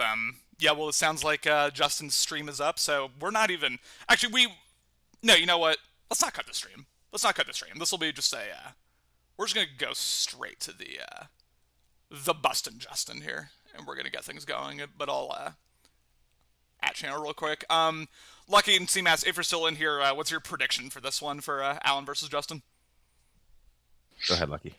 I'm going Allen here. I think he's been really hot lately. Justin has picked up a little bit in the second half of the season, but Allen is kind of just firing and also kind of playing the way that we expected him to all year. And I think he's got some tricks up his sleeve on defense that Justin's not going to be prepared for. What's your CMAS? Yeah, my gut says it's going to be Allen, but like I said, you never know with that TTE. You never know when it can hit. But, if it was all things equal, I think Allen probably wins the game. We're talking about TTE like it's some like contagious virus or something. Like just you never know. I talk like it's like a superpower for him. Well, yeah. To some people, I suppose it could be, but yeah. Lucky CMAS. He's the only person that has an M factor in the whole league. Thank you. Thanks again, guys. Yeah, thank you both for coming in here, and we are gonna go straight to Lumen Field. It's gonna be not even, ladies and gentlemen. It's gonna be FedEx Field here in Landover, Maryland. You're gonna hear me a lot less loud because I did just get a noise complaint. So we're gonna keep things at a nice, manageable volume for this Nice. one. But first one since Madden 21, so we're party blobbing. It's all good. Yeah, that's tough. Justin's Washington Commanders, Allen's Seattle Seahawks. This was a game that Justin won off a blocked field goal earlier in the regular season, so we'll see if some more TTE hits. But as Allen takes the field, one of the probably the user with the highest offensive ceiling, I would say, in the NFC. If everything, if he's like locked in, if everything's going right for him, what do you think his offensive keys to the game are here against Justin? Yeah, I mean, I think it's just don't make dumb mistakes, right? I think Lucky and CMAS both said it. Like, I think Allen is the better user on paper. So just don't make dumb decisions, and you should win the game. Absolutely, yeah. Which, Allen, at times can get a little aggressive, and that's sometimes the nature of the beast here. Is he will do a dump off here to Noah Fant. So many weapons on the Seahawks team. Obviously, Metcalf, Fant, the mobile threat of Justin Fields as well. It's just a lot to try to take down here. So we'll see what the Commander's able to do. He has certainly a good roster, a good defensive roster, but it's not like one of the absolute scariest in the league. So we'll see who does here. Is Landers, not Devon Atchain, but Landers is going to take it for gain of 1. Yeah, a tough piece to be missing. Achan very fast, just really, really a big piece for this team. But they've been, Seahawks been cruising without him. Yeah, they've been doing their thing, and the running game has been much more effective than in previous seasons for them. So congrats on that, as he will take a deep shot here. Noah Fant as Justin tries to decleat one of his own DBs, and that is a touchdown for the Seahawks. Yeah, that was a really good read by Allen there. He saw Justin was using the safety and kind of that cover 3 look where the safety is in one of those kind of like hook curl routes. And just a really hot one, if you will, right there. A succulent dot from Justin Fields, who we saw Justin Fields in season 1 of the cycle. He pretty much single-handedly threw the game away against Dan, but since then, since he's gotten some of those, dead-eye abilities, fearless, etc., he's one of the absolute best quarterbacks in the league, one of the absolute most efficient and most reliable. So we'll see if he's able to keep that going. But for now Washington, Justin going to take back over. And Zach Wyatt, it can look great when everything's working. It can be messy. No look dead-eye can really play an impact in this game. What do you think Justin's keys to the game are here offensively? I think he's got to get the run game going, right? I feel like that's when Justin's playing his best, is when he's doing just a nice combo of play action pass and run, which we saw a good play action pass there. So let's see how he dips the run in as well. Yeah. Which, I will always say, I think when Justin's playing well, he's really hard to stop, genuinely. I think he's got quite a good offense. It's just, too often that crackhead energy kind of arises out of him, and he's going to need to avoid that against a user, with as much playoff success and who's as, lethally efficient as Allen is. We'll see if he's able to do that, as we have a stretch here. Abdullah with some really nice usering, although not able to make the tackle. Dalvin Cook sheds man off him for gain of 4, excuse me. Yeah, 3rd and 1. This is where Justin wants to be. He's not going to want to be in too many 3rd and long situations. He's not known to be a prolific passer. But as long as he can keep it manageable, he's doing well. 100%, yeah. Make it where the run and the pass are both viable options. He will hand this off. Fitzpatrick with a wide open lane here. I was about to say good cut, but kind of brought the DB back into that play, unfortunately. But still, 3rd and 1, he moved the chains, and that's what you need. Yeah, unfortunately, wide receiver didn't get enough of that corner. Because I think that would have been probably another 20 yards had he got enough. I'm still in disbelief that people actually like the Commanders jerseys. I've seen people defend them to me. It's I think they're the worst in the league, personally. They're so fucking ugly. But, Yeah, they just don't make sense, really. No, not whatsoever. Different strokes for different folks, though, I suppose, as we are going to have, again, another RPOs. He will have the bubble screen open. Good block there by 87. Dotson jukes 2 men. Oh, my God. Oh, my God. Oh, my God. I'm sorry I can't yell, ladies and gentlemen. I would have, but takes it all the way to 25. Good play there by Justin. Yeah, very good jukes there. Justin's one of the best at really juke, having these well-timed jukes. You saw Little do it against me last night as well. Just feels like he really times them up perfectly majority of the time. Absolutely. We got a couple people defending the Commanders jersey in the chat. I'll get to y'all later, as he will. I thought he was going to be baited into that deep shot instead of Fitzpatrick on the dump off. And, it's really early. We've only seen 5 plays, but I like the approach from Justin. I think this is the type of, like you said, really, before his drive, I think this is the general, type of approach he needs in order to keep himself in this game. Yeah. And he hasn't, I think where Allen is tough to beat, right? He's got some exotic, little blitzes that he sends sometimes, but Justin's been in manageable down situations pretty much the whole time. Oh boy, Zach White. Yep, this is where things get risky. Had to throw it away.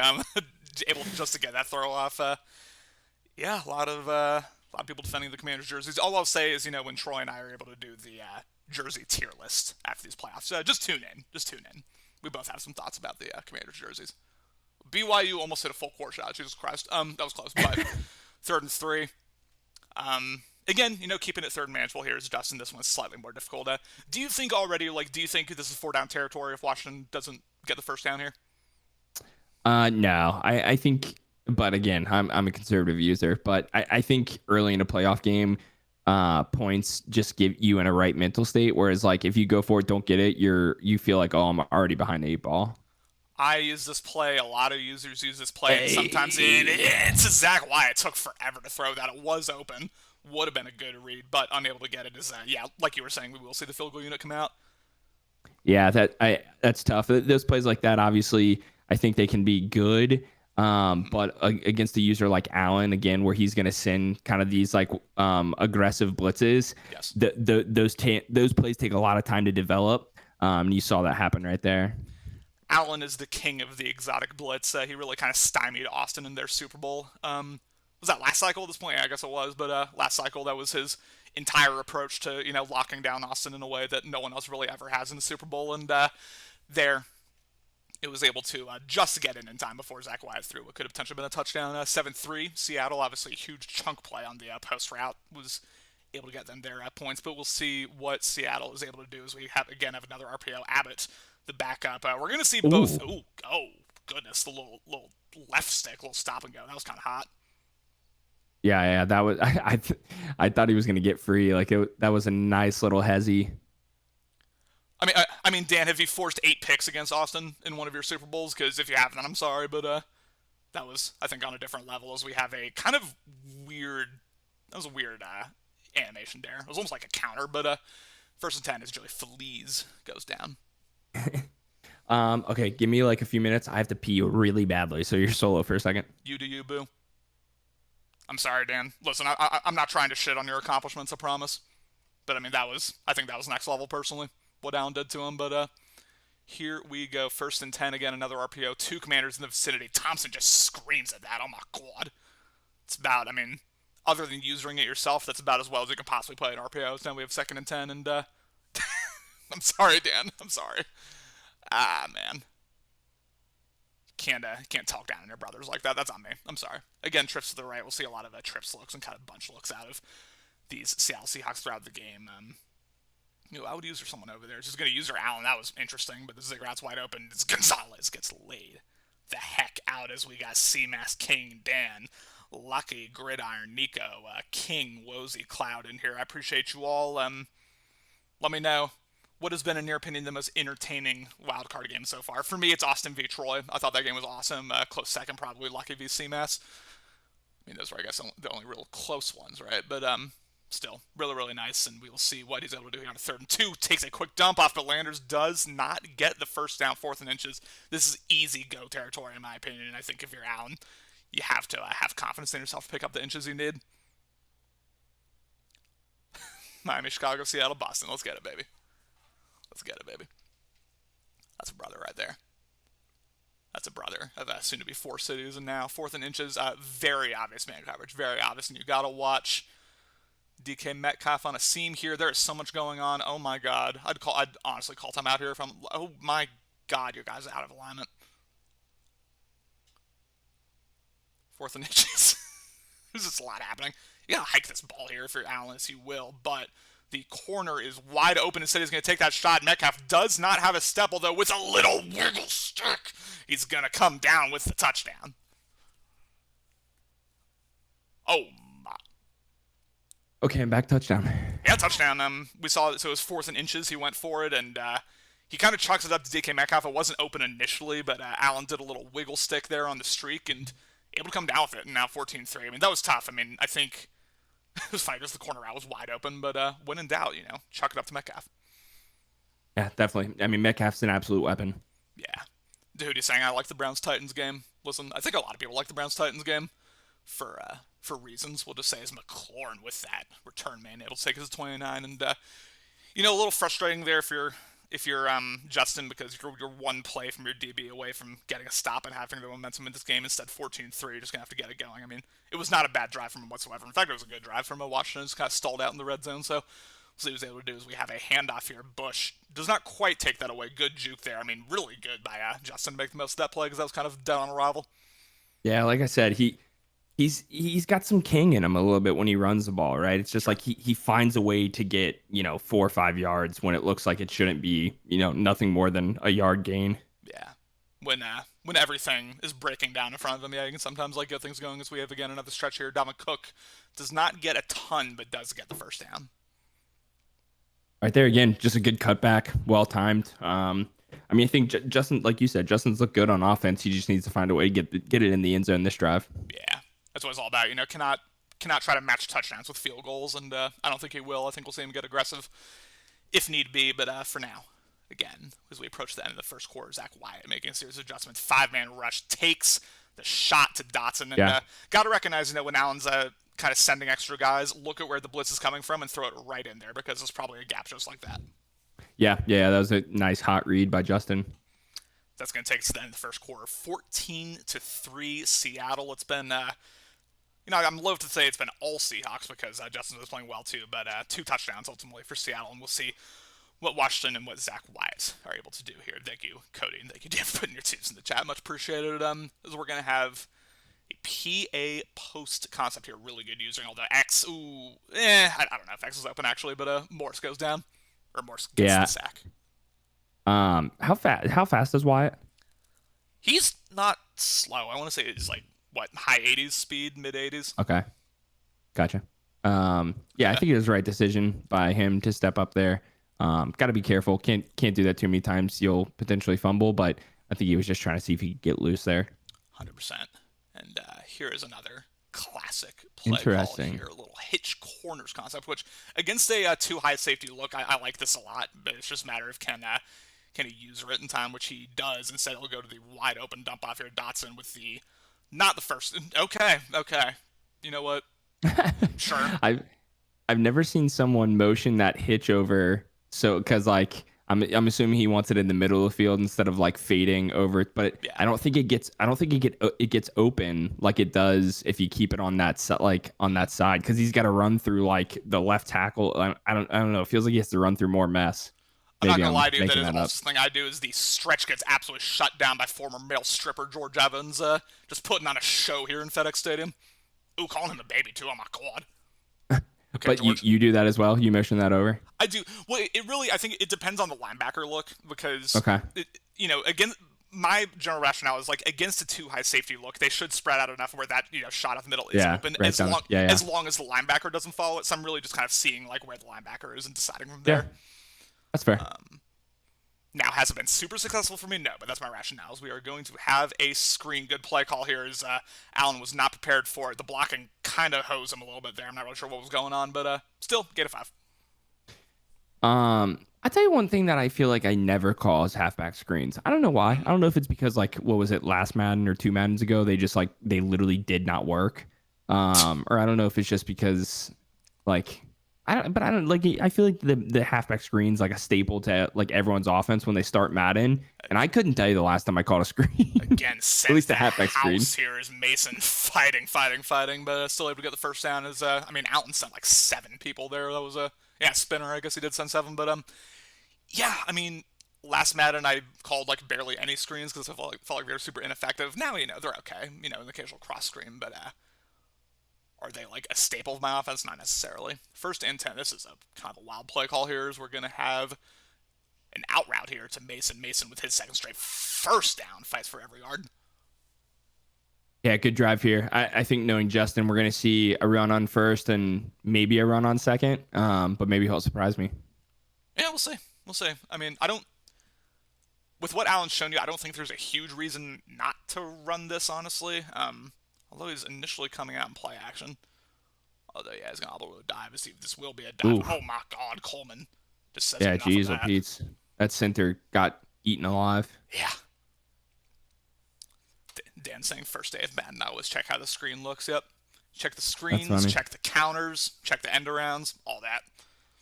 Something you got to do. As we saw... We've seen a lot of jet touch passes today from CMAS and from these commanders now, as he will hand it off as he tries to run. I think he may have had the cutback lane. Yeah, would have been a little crowded either way, but that was done on arrival. Yeah, the cutback would have at least got you to the line of scrimmage. That linebacker just had complete leverage on the the tight end or whoever was blocking him. It's just such a risky play call, in my opinion, on the goal line with how compressed everything is. As we bless you. 3:45 remaining. Shot to Mason as it is knocked out by the DB, and now for the second time, we're going to see a drive stall out here in the red zone. Yeah, I think he just like I don't know about you, but for me, I feel like that's the hardest part of the field to score is like within 5 yards. It feels it shouldn't be right. Like I feel like whenever my opponent gets within the 5 yard line, they like close their eyes and just run the ball right down my throat. But like I feel like when I get in there, it's like I'm like I cannot buy any room. And so that's like a key part for like any Madden player's game is like figuring out like what are my plays where I can use in this situation because it's so compressed. It's like I'll sometimes get the easiest touchdown ever, or it's, more often than not, things just get super, super tight on me as Justin Fields will once again drop back into use ring. I see nothing open, although Justin Fields, with his mobile threat, is going to take off and comes up talking shit, which I love to see. Yeah, Allen will make you pay with Fields' legs. He's not gonna run around too much with him, but if you give him a lane, he'll take off. 100%, yeah. As McKellen with a very nice hesitation there to see the lanes opening up, although did not get a ton out of that 2 for 8. And Seattle, already up 8 with the opportunity. We kind of talked about this in the Lucky CMAS game too, but with the opportunity to really kind of run down a lot of this time here and make sure Washington does not see the ball again in this first half. So we'll see how Allen kind of attacks this. Or we'll see how he plays the rest of this half, I should say, as we are going to have play action as he recognized it immediately. Justin Fields, woo, buddy. Yeah. Sent the corner blitz there, or that strong safety blitz. Good audible because he audible to that. Yeah. Worked out really well. And now, again, 3rd and 3. He's gotten Allen into 3rd down quite a few times. It's just has not been able to get the stops when needed. It seems like Allen's always got, I'm not going to call him money plays, but he's always got a play he's like very confident in a 3rd and 3 situation. Motions McKellen out. I'd pull that safety up that's in the hard flat if I were him. I would agree. I think he's going to play it, although worked out. Really good use ring. Nearly intercepted by Lattimore. 4th and 3. Now, the last go was not a coach's decision, so you can go for this, but I think Seattle's going to punt this ball. Yeah, worked out. I think a lot of times when people pull their running back out like that, right, it's like they want to hit a quick flat route, which he was on that quick low flat, but Justin did just enough to like kind of deter him and make him look elsewhere. And Dan telling me to shut the fuck up in the chat, saying it was in fact a coach's adjustment, coach's decision. So that's on me, Dan. I'm sorry. Tough. Just failing the league here. Just lack of awareness. 2:26 remaining. All of the timeouts remaining now for the first time. Actually checking the abilities here. A little too late for that, but that's okay, as we have an inside zone Fitzpatrick with not a lot of room. In it too. Really, this Washington running game has not been able to do a lot. Yeah, and interesting that he mixes it up with Fitzpatrick and Dalvin as much as he does. I'm guessing Fitzpatrick must just be like much faster or something. Like I don't know. I would assume so, but I don't know. It's like I'm probably like Dalvin's got jukebox or something, doesn't he? I'm probably riding Dalvin Cook. Yeah. As much as possible, but I don't. It's always fun when someone uses their backups. I don't hate it. As we have a quick dump off, as that's gonna get knocked out. Wouldn't have mattered either way though. Only got to line of scrimmage and Sauce with the play. 3rd and 8. Yeah, Justin's first 2 drives, he was really playing pretty well. I don't know if it was his, quote unquote script going to his go-to plays. They're all working. So like now it feels like he's like, even now, look, it feels like he's like, well, what the hell do I call? He's looking through every single gun formation here and look, and now he's gone back out. Okay, he's like, where's that? There, okay, there it is. There it is. I found it. There's my dagger play that I've been running for the last four Maddens. Yeah. 3rd and 8 is you gotta watch out for this delay here, as Ian said. Drop back, as he gets picked up again, hits the and Allen, like, he's sending a lot of heat on these 3rd downs, which I get, that's his MO, but like, I don't know, he's also like dropping way back with his user, and at some points, like, you gotta take away the check down first if you're gonna send that type of heat, make Justin look high to low here. Yeah, I agree. Justin's it can be an efficient passer, but if you force him to make tight reads, that's going to be where it gets a little questionable.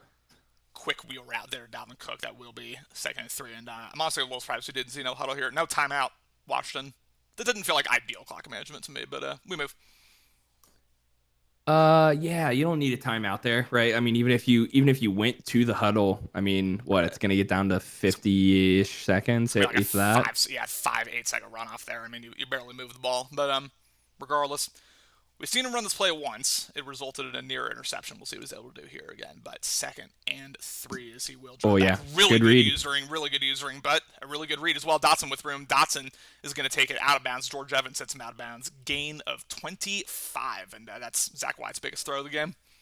Props to Justin right there. I mean, that's one of those plays where the user went to the flat and then goes to the scissors.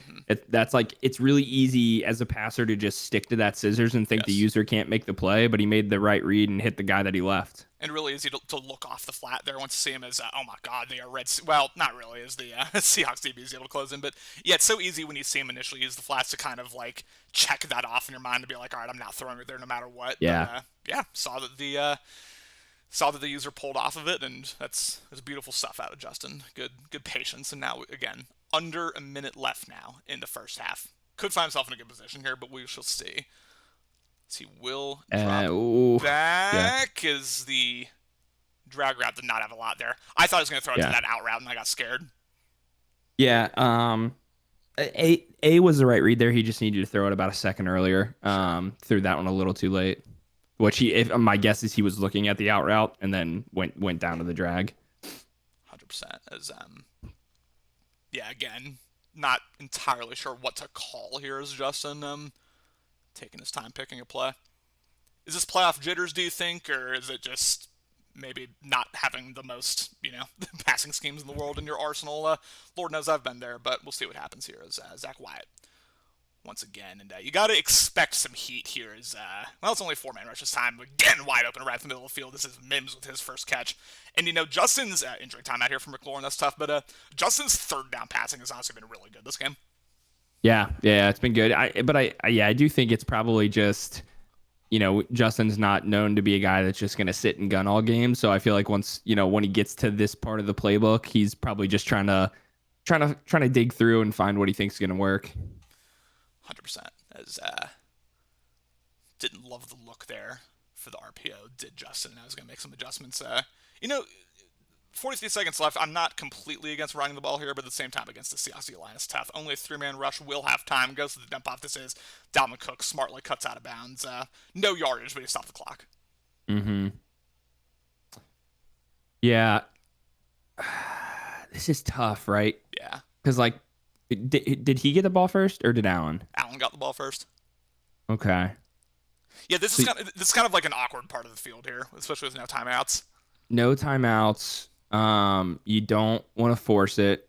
Right. And you do get I would say this, you need to get I'd almost say it's 4-down territory if he didn't get the ball first. Handoff here on 2nd and 10. Fitzpatrick with room. Third. Now you got to go no huddle. We're going to see no huddle here. Yes, we do. Timeout. Wait. Seattle did not like the look. Huh. That's interesting. I don't know if I would have just I would have left all the pressure on him, because even if he gets the first down, he has to go no huddle again, or he has to spike. Well, I guess he has to spike it.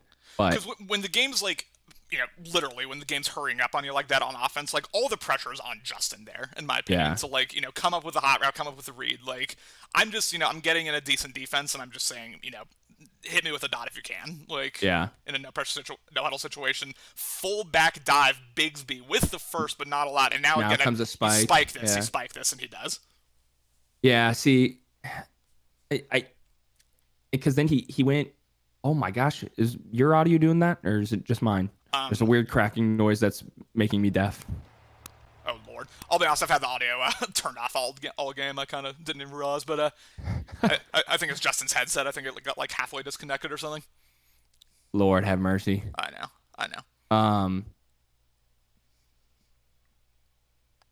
That's breaking my brain. I just tried to form a sentence and it broke my brain. Can't even come up with a thought. I understand. 16 seconds remaining. 2nd and goal. Still viably with 2 shots at the end zone here. Maybe three if you want to take that risk. But this is a massive sequence here as he will drop back. I don't see anyone. Zach Wyatt going to throw this away, and he does. Yeah, he would have had B. I think it would have. I mean, it would have been a hot dot. But the D line came in, so wise to just kind of kill that. And you got it, like, at this point, 10 seconds left. If you're running a play, it's got to be thrown in the end zone, because if you get tackled in bounds, you're not going to have time to spike it. So, or you wouldn't even be able to spike it. Not going to have time to run another play. So, Dan, an absolute menace to society in Fall Guys, winning Button Masher 17-8. That's a bag scare. That's a bag scare for Dan. A matter of fact, ladies and gentlemen, can we please get a bag secure train going in the chat? Because 17-8's dominance, and I don't think, like, if you're not a Fall Guys veteran, you don't recognize how dominant that is. But that's okay. 3rd and goal again. Massive sequence here. Massive sequence for both users as he will drop back. 4-man rush intercepted by Devin Bush. Threw it right to the user. Will this be a pick six? It is not. And that, Cody, is the absolute last thing Washington could do. Just didn't need it. Didn't need it. Nope. You see that that's covered. You throw the ball away. You kick your field goal. And that's fine because you're about to get the ball to start the second half. I mean, he cost himself an opportunity at 3 points, and that is tough as McKellen. Getting a little bit athletic, but not able to get the first down. It feels like Justin's played too well to only have 6 points, but once he gets into the red zone, it's been rough, and that's been the difference in this game. 14-6 Seahawks. Yeah, I mean, that's been right. The issue really is he has not been able to figure out a way to score in the red zone. He's come up with three red zone appearances, and it's been 2 field goals and a pick. Just can't win like that. Can't win like that. It's been tough because honestly, like, you could argue that Justin has outplayed Allen so far, or at the very least, like, played him to a draw, right? Like, it feels like they've been about the same quality so far, and it's just the difference has been red zone efficiency, and then of course the fact that Seattle's had a couple chunk plays, whereas Washington has really kind of had a more slow, methodical approach to their game. Here's where we're going to have a PA post shot. Will eventually have that crosser coming open, does hit that crosser. Dotson cuts up, avoids the knockout, and gets out of bounds. And Dan making a good point saying it's hard to throw at the goal line with KO abilities, knockouts all over the place. And this is true. It's frustrating, but, you can always run the ball. You can always see where the knockouts ain't. You have options, and your option is not to throw it directly at Devin Bush. As we've, again, another jet touch pass. Users it really nicely does Allen. Prevents the gain of 1, and we have... Oh, Cody. Love you, baby. Just realized I still have my Twitch Prime sub, so... Appreciate it. Now, listen. That's the first subscription of the day.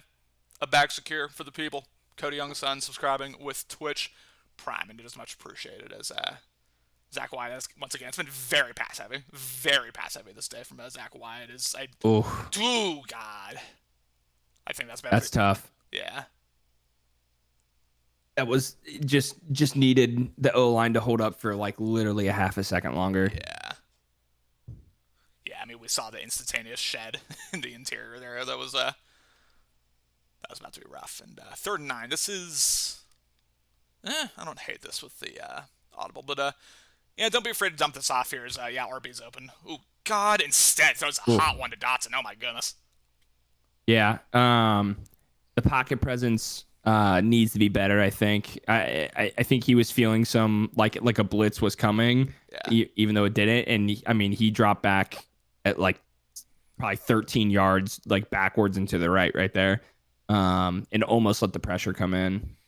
Hand off to Fitzpatrick again. Not a lot of room. There's a reason that Justin's had to go so pass heavy, and it's because this run offense has just been non-existent. Devin Bush, an absolute menace there in the interior, but good shit, Dan. Top right. Love that for you. 2nd and 8. Washington has had the ball for like 15 minutes, like IRL minutes in a row. It's been pretty wild. 5-man rush comes screaming at him. Really good user, and he is going to dump it off to Cook, try to get all he can, but that is a loss of 1, as a matter of fact. Yeah, again, like right there, he's just kind of like he's snapping, he's fading backwards and right too often right now, and that's honestly it's making the pressure get there sooner than it would normally if he just sat in the pocket. Yeah, we're starting to see some of Justin's worst habits come out in this game. Mm-hmm. Thankfully for him, he hasn't really had any bad reads yet. He's played pretty well, but the pocket presence there, just kind of like the hike and roam, hike and drift. It's not the strategy, not the way here against Allen, as we are going to see couple of adjustments. This might be a deep shot to Mims. I would X, not yeah. be surprised. X is wide Yeah. open. We'll Oh, take it's that bad. shot. It's No, bad. It's no, so bad. no reason to That's lob such that. a bad throw. No reason to lob that. Should have been a bullet.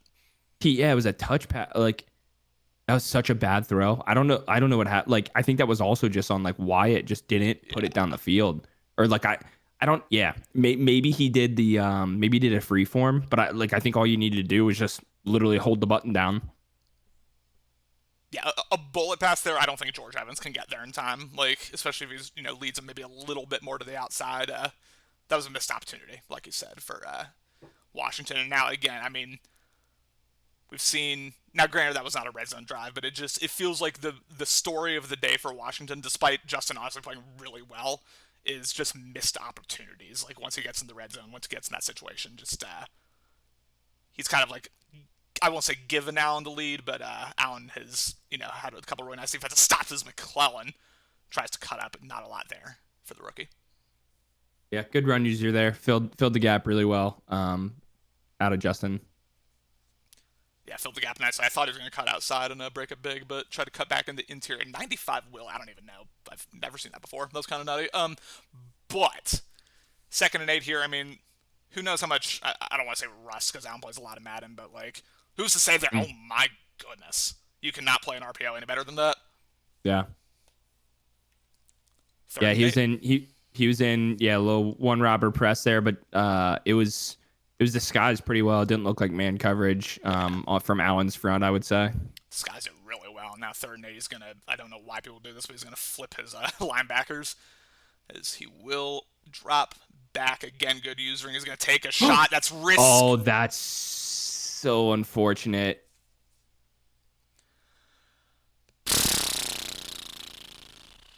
We don't see a lot of those this Madden. And that was, oh my god. Honestly, like I thought it was going to be bang bang. And he could have probably picked it, but I think like his DB just made a really good break on it that I don't think he was expecting. Oh my gosh. Oh, watch out, Justin Fields with the fumble! And Washington, maybe a little bit of ball don't lie there. Montez Sweat able to get the ball back as Justin with some defensive juice here over these last couple plays. Yep. I agree with you. I think that is. I think that's a little ball don't lie. Yeah. That pass interference was rough, but yep. Just cannot allow your quarterback to get in those tackle battle animations. Terry McLaurin. Ooh. Another one. Ooh. He's gone. Oh, no, he doesn't have enough juice. He doesn't have enough juice. No, he's got all the juice he needs, baby. Touchdown, Commanders. Wow. Oh, I mean, what did I say earlier? I said Justin just knows how to time these jukes up really right. I don't know if you noticed it was smart out of Justin. So he came out in that little like in that stretch like kind of screen play. He was about to audible, but then right before he audibled, Allen pushed his because Allen had his guys pressed. Then Allen moved his guys back, and then he canceled the audible and went to that play, and then said like, "Let me let my jukebox or evasive, whatever Scary Terry has, go to work." And bang, happened. Absolutely. First touchdown of the game here for Washington, and what a time for it. A fumble and a chunk play out of Scary Terry, who has a minor injury, but it will not matter. Drops back as Dotson on the zig route, as that is now... excuse me. That is now a 3-point game, and I mean, I'll be honest with you, Cody, like, I've spoken to a lot of people, I've spoken to you, the general consensus was this was going to be a blowout in Allen's favor, and I thought that too, but Justin's shown up here in a way that I wasn't expecting. Yeah, he's playing really well on both sides of the ball. Offense was looking a little like lackadaisical, but really only in the red zone. Right. And he finally like maybe the gate opening there, the locked door getting unlocked like helps him there. Floodgates opening up here as Landers almost gets hit by that block shed, not much, and Landers, who I think is technically, I'm pretty sure he's the starting running back, but only 2 carries on the game. It's the backup, I believe, that's gotten more touches, and Dan saying Justin him, and then just him. Just him. Wow. Hashtag just him, ladies and gentlemen. I'll tweet that out of the BLN channel if Justin's able to win this game as Landers again with a little, and you know, Allen does that a lot, and I like it. He does a little hesitation before he hits the initial lane, really just kind of trying to, I think, set up his blocking. Hasn't worked a ton today, but he can get kind of nasty with it. Mm-hmm. It's tough. But yeah, good potential response drive here out of Justin. That is that. No, excuse me, it's not the fake play. Ooh, rough blocking there. Gonzalez not able to do a ton. A little lucky to get back to the line of scrimmage. Yeah, good pursuit by the 3 Commanders defenders there to get after him. Yeah, absolutely. And they've been playing, like the RPOs, the couple jet touch passes we've seen. The DBs have really been closing on the ball carrier really nicely this game. It's kind of prevented those chunk plays that we know Allen for, that he's so, good at. Is again, I was about to say no one's God! St. Juice dove for that, but Gonzalez still able to get the catch. Yeah, I thought that was about to be an insane play by the DB there, but receiver able to bring it in. Dan, that's an A-tier map, if not S. I don't know what you're talking about. Actually, it's not S. I overreacted, but Lost Temple's A-tier. 1st and 10 here is, again, Justin Fields and company putting a nice response drive together. And he's going to take a shot. You could have picked that. The fuck? Oh, boy. Yeah, I'd be curious to see if he pressed Y and, like, the AI kind of took control there. But Allen forced it. He had somebody open, like, a drag underneath and then forced that one. Hand off your no, excuse me. Oh my God! Read option to Montez Sweat. Says enough of that. 3rd and 13. Yeah, it's a really big play for both guys right here. Going to be interested to see what the calls are. And I wonder, like, between that and between the pass interference on the drive before, I wonder if Justin's, like, maybe panicking a little bit when the ball's in the air and just, like, either pressing the wrong button or just, like, making the wrong decision. Because, yeah, I mean, on both of those, if he presses Y, it's probably an interception, as he will now. Good usering. Back, really good usering. No one's. Oh, this time, St. Juice with the diving play. I don't think he has acrobat. I think that's just 2 diving plays there by St. Juice. As a big stop here for Washington. We're going to see the field goal unit come out. Yeah, that was really, really good using by Justin. He pretty much deleted the right side of the field with his user and forced Allen to go to the left side and got a nice pass breakup. Absolutely, as we do not see block animation, and that will be up and barely good. 17-17 here in FedEx Field. And we, to my shock, to a lot of people's shock, we got a good one here. Justin Tucker, number 32 of this league. You're not wrong, Dan. You're not wrong.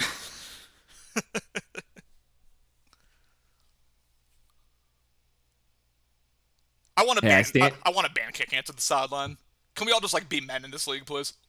Yeah, the only time that I think I did it in this cycle was when I was playing Dahootie and I didn't have my quarterback, and I was like, I cannot give up any points because I can't score touchdowns. I gotta get as sweaty as possible here. Counter to the left. Dalvin Cook with not a lot of room, as I was about to say. I was about to say my famous slogan, but Dalvin Cook goes down with an injury. Didn't seem injured, but welcome to Madden.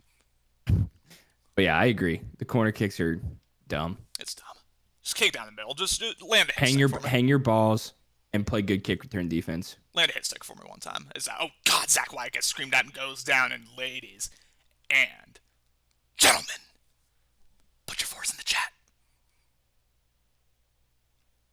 I just don't get people's. I'm gonna get on a high horse if I do that. I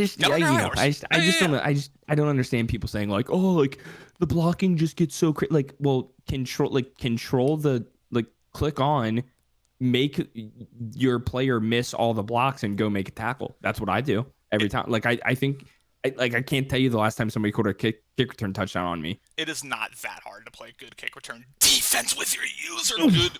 McLaurin gets stonewalled here. Are we going to see some crackhead aggression here out of Washington? I don't think so. Yeah, we're going to see the punt unit come out. Probably for the best. That was a good read, but just could not make that last man miss. Yeah. I'm trying to decide if this is a good decision or not from a conservative user. I think it's fine. I mean, Allen's been a little shaky on offense this game. It has not been, his typical hyper-efficient self. I would say with 7 minutes remaining, you're not at a risk of having Seattle, bleed the clock, run it all the way down here. So I don't hate it. Punt it, see if you can get a stop. Yeah, I guess I just feel like if you're Justin, you have to steal a possession, and that was your opportunity. Okay. We'll see. We'll see. This is the only time where you've advocated going for it, and I've advocated for punting. This is very new stuff here. Is Landers with room. Oh my God, Landers with a little bit of left stick. With a lot of left stick. Almost. I mean, he almost put Justin on the highlight reel there. But yeah, I guess I just like Justin took his first lead and then Allen instantly responded with a field goal. And so like to me, it feels like if Justin wants to win this, he's gonna have to steal a possession, right?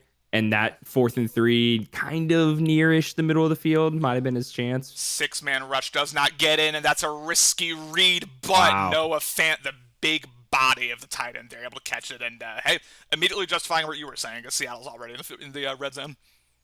That was an insane throw by Fields. I mean, if that was off by just an inch, I think the DB gets to it. This might be the fake play here. No, it's not. It's the jet touch pass for like the 6th time today that we've seen on these airways. A huge Justin Teely special hit stick there. 2nd and 8. Gotta. Now, if you're red zone defense has been good for both teams here. Washington gonna have to lock it. Yeah. If you're Justin, I mean, obviously in your head you can't like think this way, but like a touchdown and I think you lose. I just don't see Justin dialing up some heaters in like a 2-minute drill type of situation. It does feel like the moment where Justin, like, all of a sudden makes a bad read as we have an RPO. Again, really good. Some might say panic tackle. I call it the smart tackle there.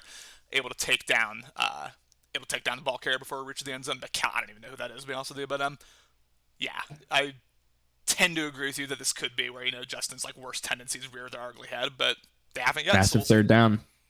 3rd and 5. I think shoe clock maybe there for Seattle. Wanted to run some time, which, I don't know if that was the time. Got to get the snap off. He Good usering again.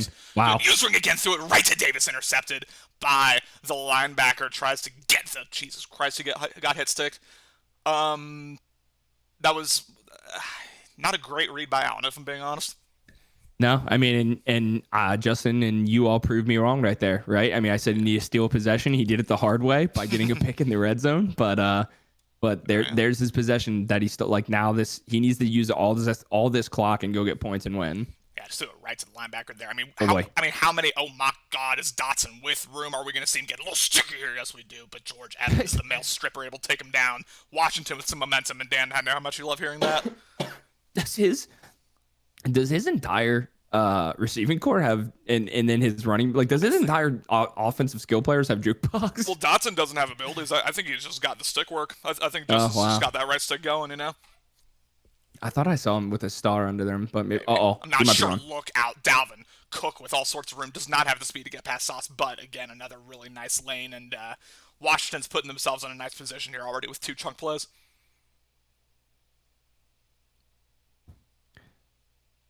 Clock stopped. Going out of bounds there helped Allen quite a bit. Yep. If you're Justin, you need to try to find a way to stay inbounds. He's gonna have does not have anyone. Zach Wyatt, watch out, throw it away. He would have had X, but I think I don't know if there was anybody blitzing there. Maybe there was, but the pressure was just too much. Yeah. But X was gonna come open, but Zach Wyatt was looking at the fans in the opposite end zone, so that was never going to work. Understood. They were screaming for the ball, so I get it. 2nd and 10 here, just under 4 minutes remaining. Again, Zach Wyatt and company still in a good position here. Just gotta execute, which, to be fair to Justin, he's been doing all game as he has a wide open goes to A. This is a quick dump off here. God damn it. Okay. All right. Sauce Gardner got up because it looked like we might have had a DeMar Hamlin situation. All of a sudden, we see the Sauce Gardner injury truck. It's dedicated to him on the sideline. I mean, Lord, that was brutal. Oh, my goodness. That's just a big body Use this clock, running Justin. over a small Use this clock. Oh, snaps it too early. Gonna snap it with 13 seconds left. He's eventually going to have X open. Does not want to do it. Instead, Bigsby does stay in bounds. Gets a gain of 4. I think like some guys in this situation, they don't want to be scummy and take it all the way down. I'm taking that thing down to 1, and I'm snapping the ball. Sure. You can just, disguise it with a couple audibles, disguise it with a couple, fake adjustments at the line. A lot of people do it, so nothing wrong with it. 2nd and 6 as he's really playing that pass with the... Although watch. God damn, Dotson. Whew. That was scary. That was the Justin read. He got it out of his system, and it didn't go against him. Yep. That one was scary, yeah. Could very easily have called Seattle defense touchdown there. Like right here, he's in 3rd down and he can't even take it to 2-minute warning. He keeps snapping the ball too early. As he will hike this ball. Zach Wyatt rolls out. Look nothing at this. open. Nothing open. Look nothing at this. Open. Such bad clock management. But put put a notch in that right there. Put a pin in that. Put a pin in that clock management. He could be kicking the even if he still had to kick a field goal, he could be kicking this field goal under 2 minutes and making Allen use timeouts. I am a little bit surprised we didn't see a fake field goal there, and I don't know if Justin's paying, because he still has his coach's decision. I don't know if Justin's been paying attention, but Allen has not come out in safe man once, and you could tell Really? right there that it was not safe man. So I'm honestly a little surprised we didn't see that flip pass, because would have been an open touchdown. But again, that's something where it's easy for me to say up in the booth when I'm not also having to pay attention to 10 other things. But I thought there was a chance, but instead 2:07 remaining, 20-17 to Justin's Commanders. Will Allen respond here with touchdown drive as he will drive back again? Good usering is Metcalf with the animation from the gods there. Okay. What a catch. That's insane. That was, just DK Metcalf doing DK Metcalf things. Or sometimes, he drops a wide open slant. That is a DK Metcalf thing as well, as he once again drops it back. Had it man open as Justin Fields goes down. Ojulari with a huge sack, and now again, Seattle in a 3rd and long. Ojulari got off of that block and was shot out of a cannon. He ran so fast. Look at that. The acceleration, Jesus Christ. He closed on the quarterback so fast. That was crazy. Oh, I hate this play call. I hate this defensive play Are we call. about to see mid-blitz against empty? Oh, my God. Is he only... Oh, Jesus. Sorry, ladies and gentlemen. Justin keeps proving me wrong. The TTE's in full effect. The TT. If we have any type of outbreaking route there, that's like an easy first down, but called effectively 4 verts, and now 4th and 12. Justin, it's not over if he gets the stop, but he could really, really do some damage to Seattle here with the stop. Yeah, and I think, I don't like this call for Allen, because you're gonna have to go no huddle. I think if you're him, you don't want to use these timeouts just yet at this part of the field, in my opinion. Disguising really well. And so he's gonna. Ooh, although not any. Oh God. Oh boy. Oh boy. A lot of guys, and although it may Watch not out. matter. Oh. DK Metcalf with the catch of a lifetime, carrying this team here. my We're gosh. gonna see no huddle. This is gonna take us to under a minute remaining there. That was a risky read, and I didn't love it, but it worked out because DK Metcalf is Himothy, ladies and gentlemen. Justin Fields once again will drop back. 4-man rush, does not get in. Good Has using. the post route open. Oh my. As he lost it over to.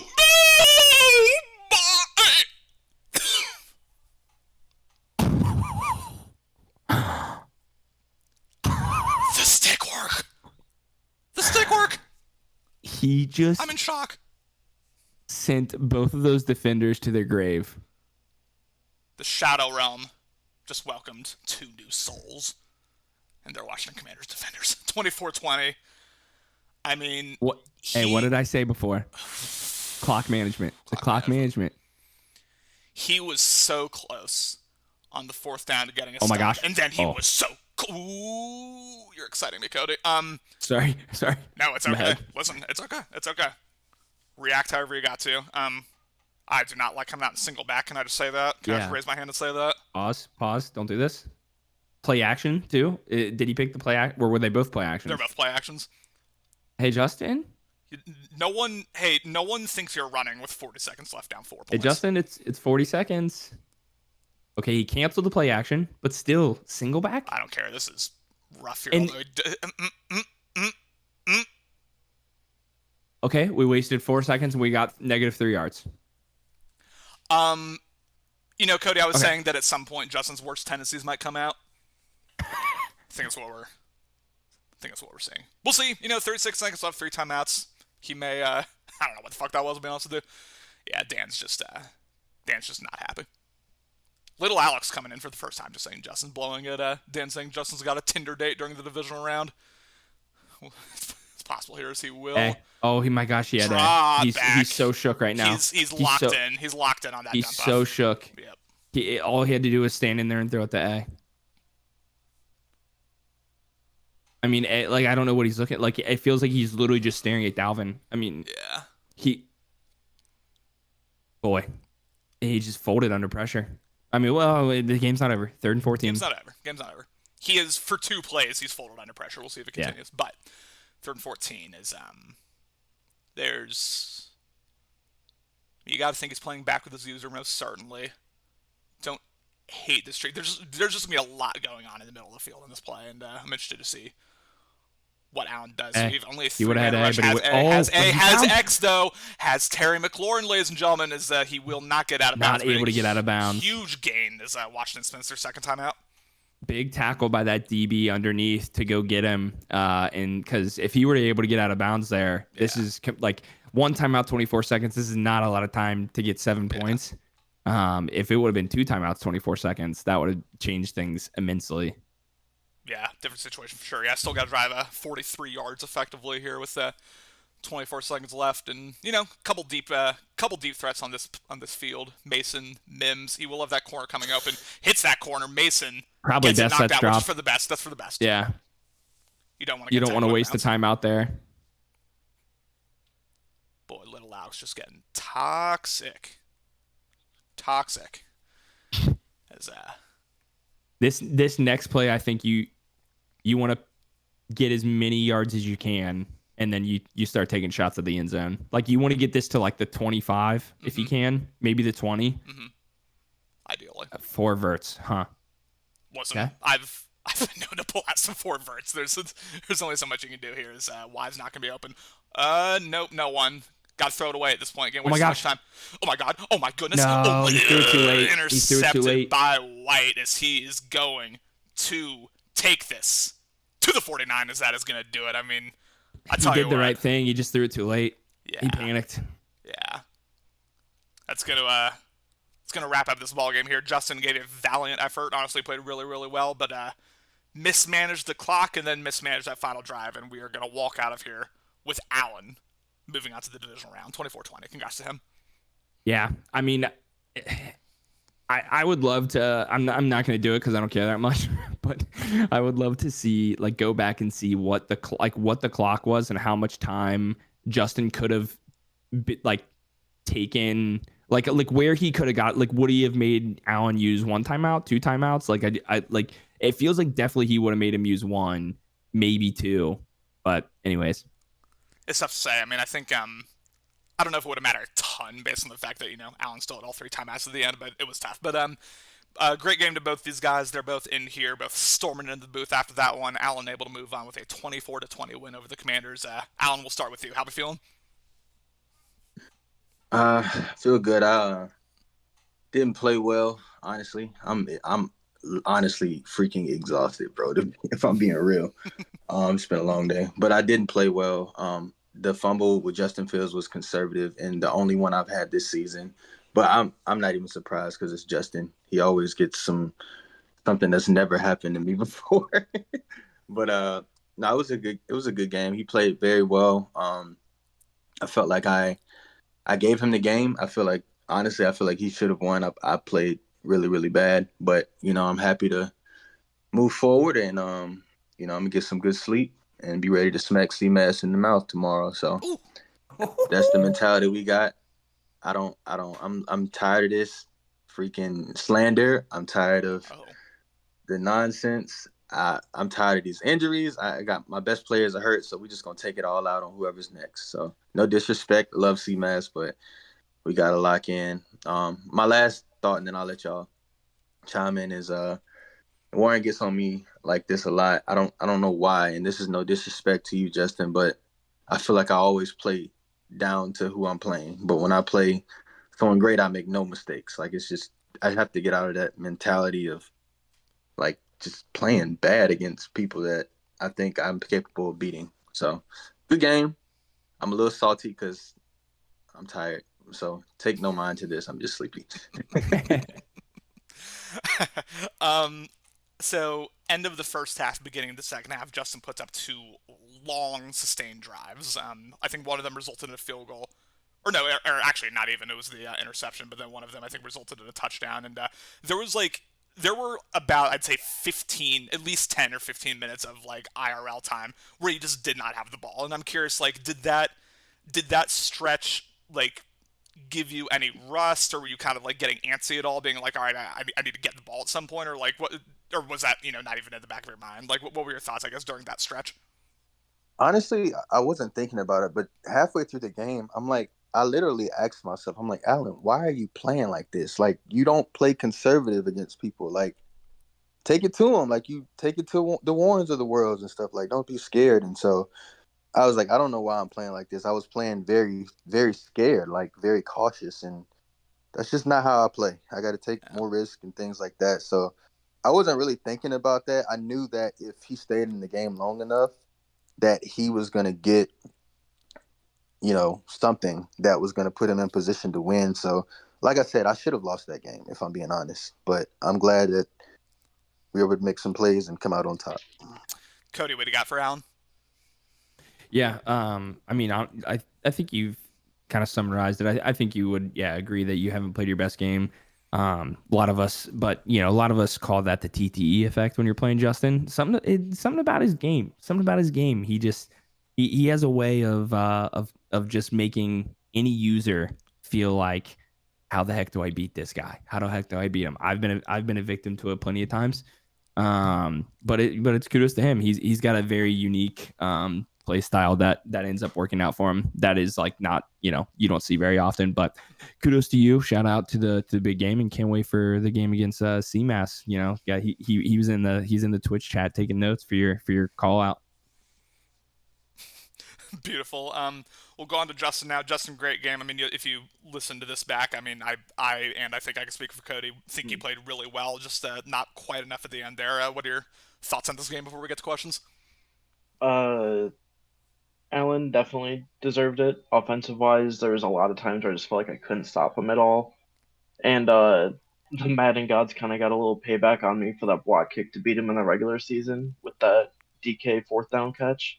Yes, That they would have did. almost at that point I would have been able to just wind the clock down, hopefully, maybe kick a field goal. You would have the ball left with like under a minute.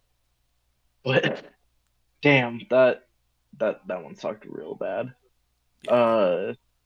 The that stupid throw I made on the draft pick, my first pick. I know that one's probably gonna get a little talked about in the replay, but overall, I felt like I played pretty well. I went into this game expecting a dogfight, and it was, but just a few plays didn't go my way, and we'll be back next year. I'm feeling really good. This is probably the best I felt like playing Madden this season.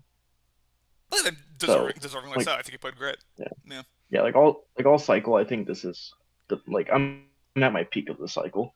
So For sure. and like I still got all these guys. Nobody's really leaving, so I'll be back next year. For sure. Cody, I'll leave the time management question to you. So I guess my question is, you're going up against this Seahawks defense that just has KO abilities, knockouts all over the field, and it became clear pretty early on that the running game was not going to be the way you were going to win this. Dalvin Cook was getting shut down pretty much by the D line, so forced to go pretty pass heavy with Zach Wyatt. So I'm curious, were the KO abilities in the back of your mind at all, or were you just saying I'm just going to make my reads and then whatever happens happens?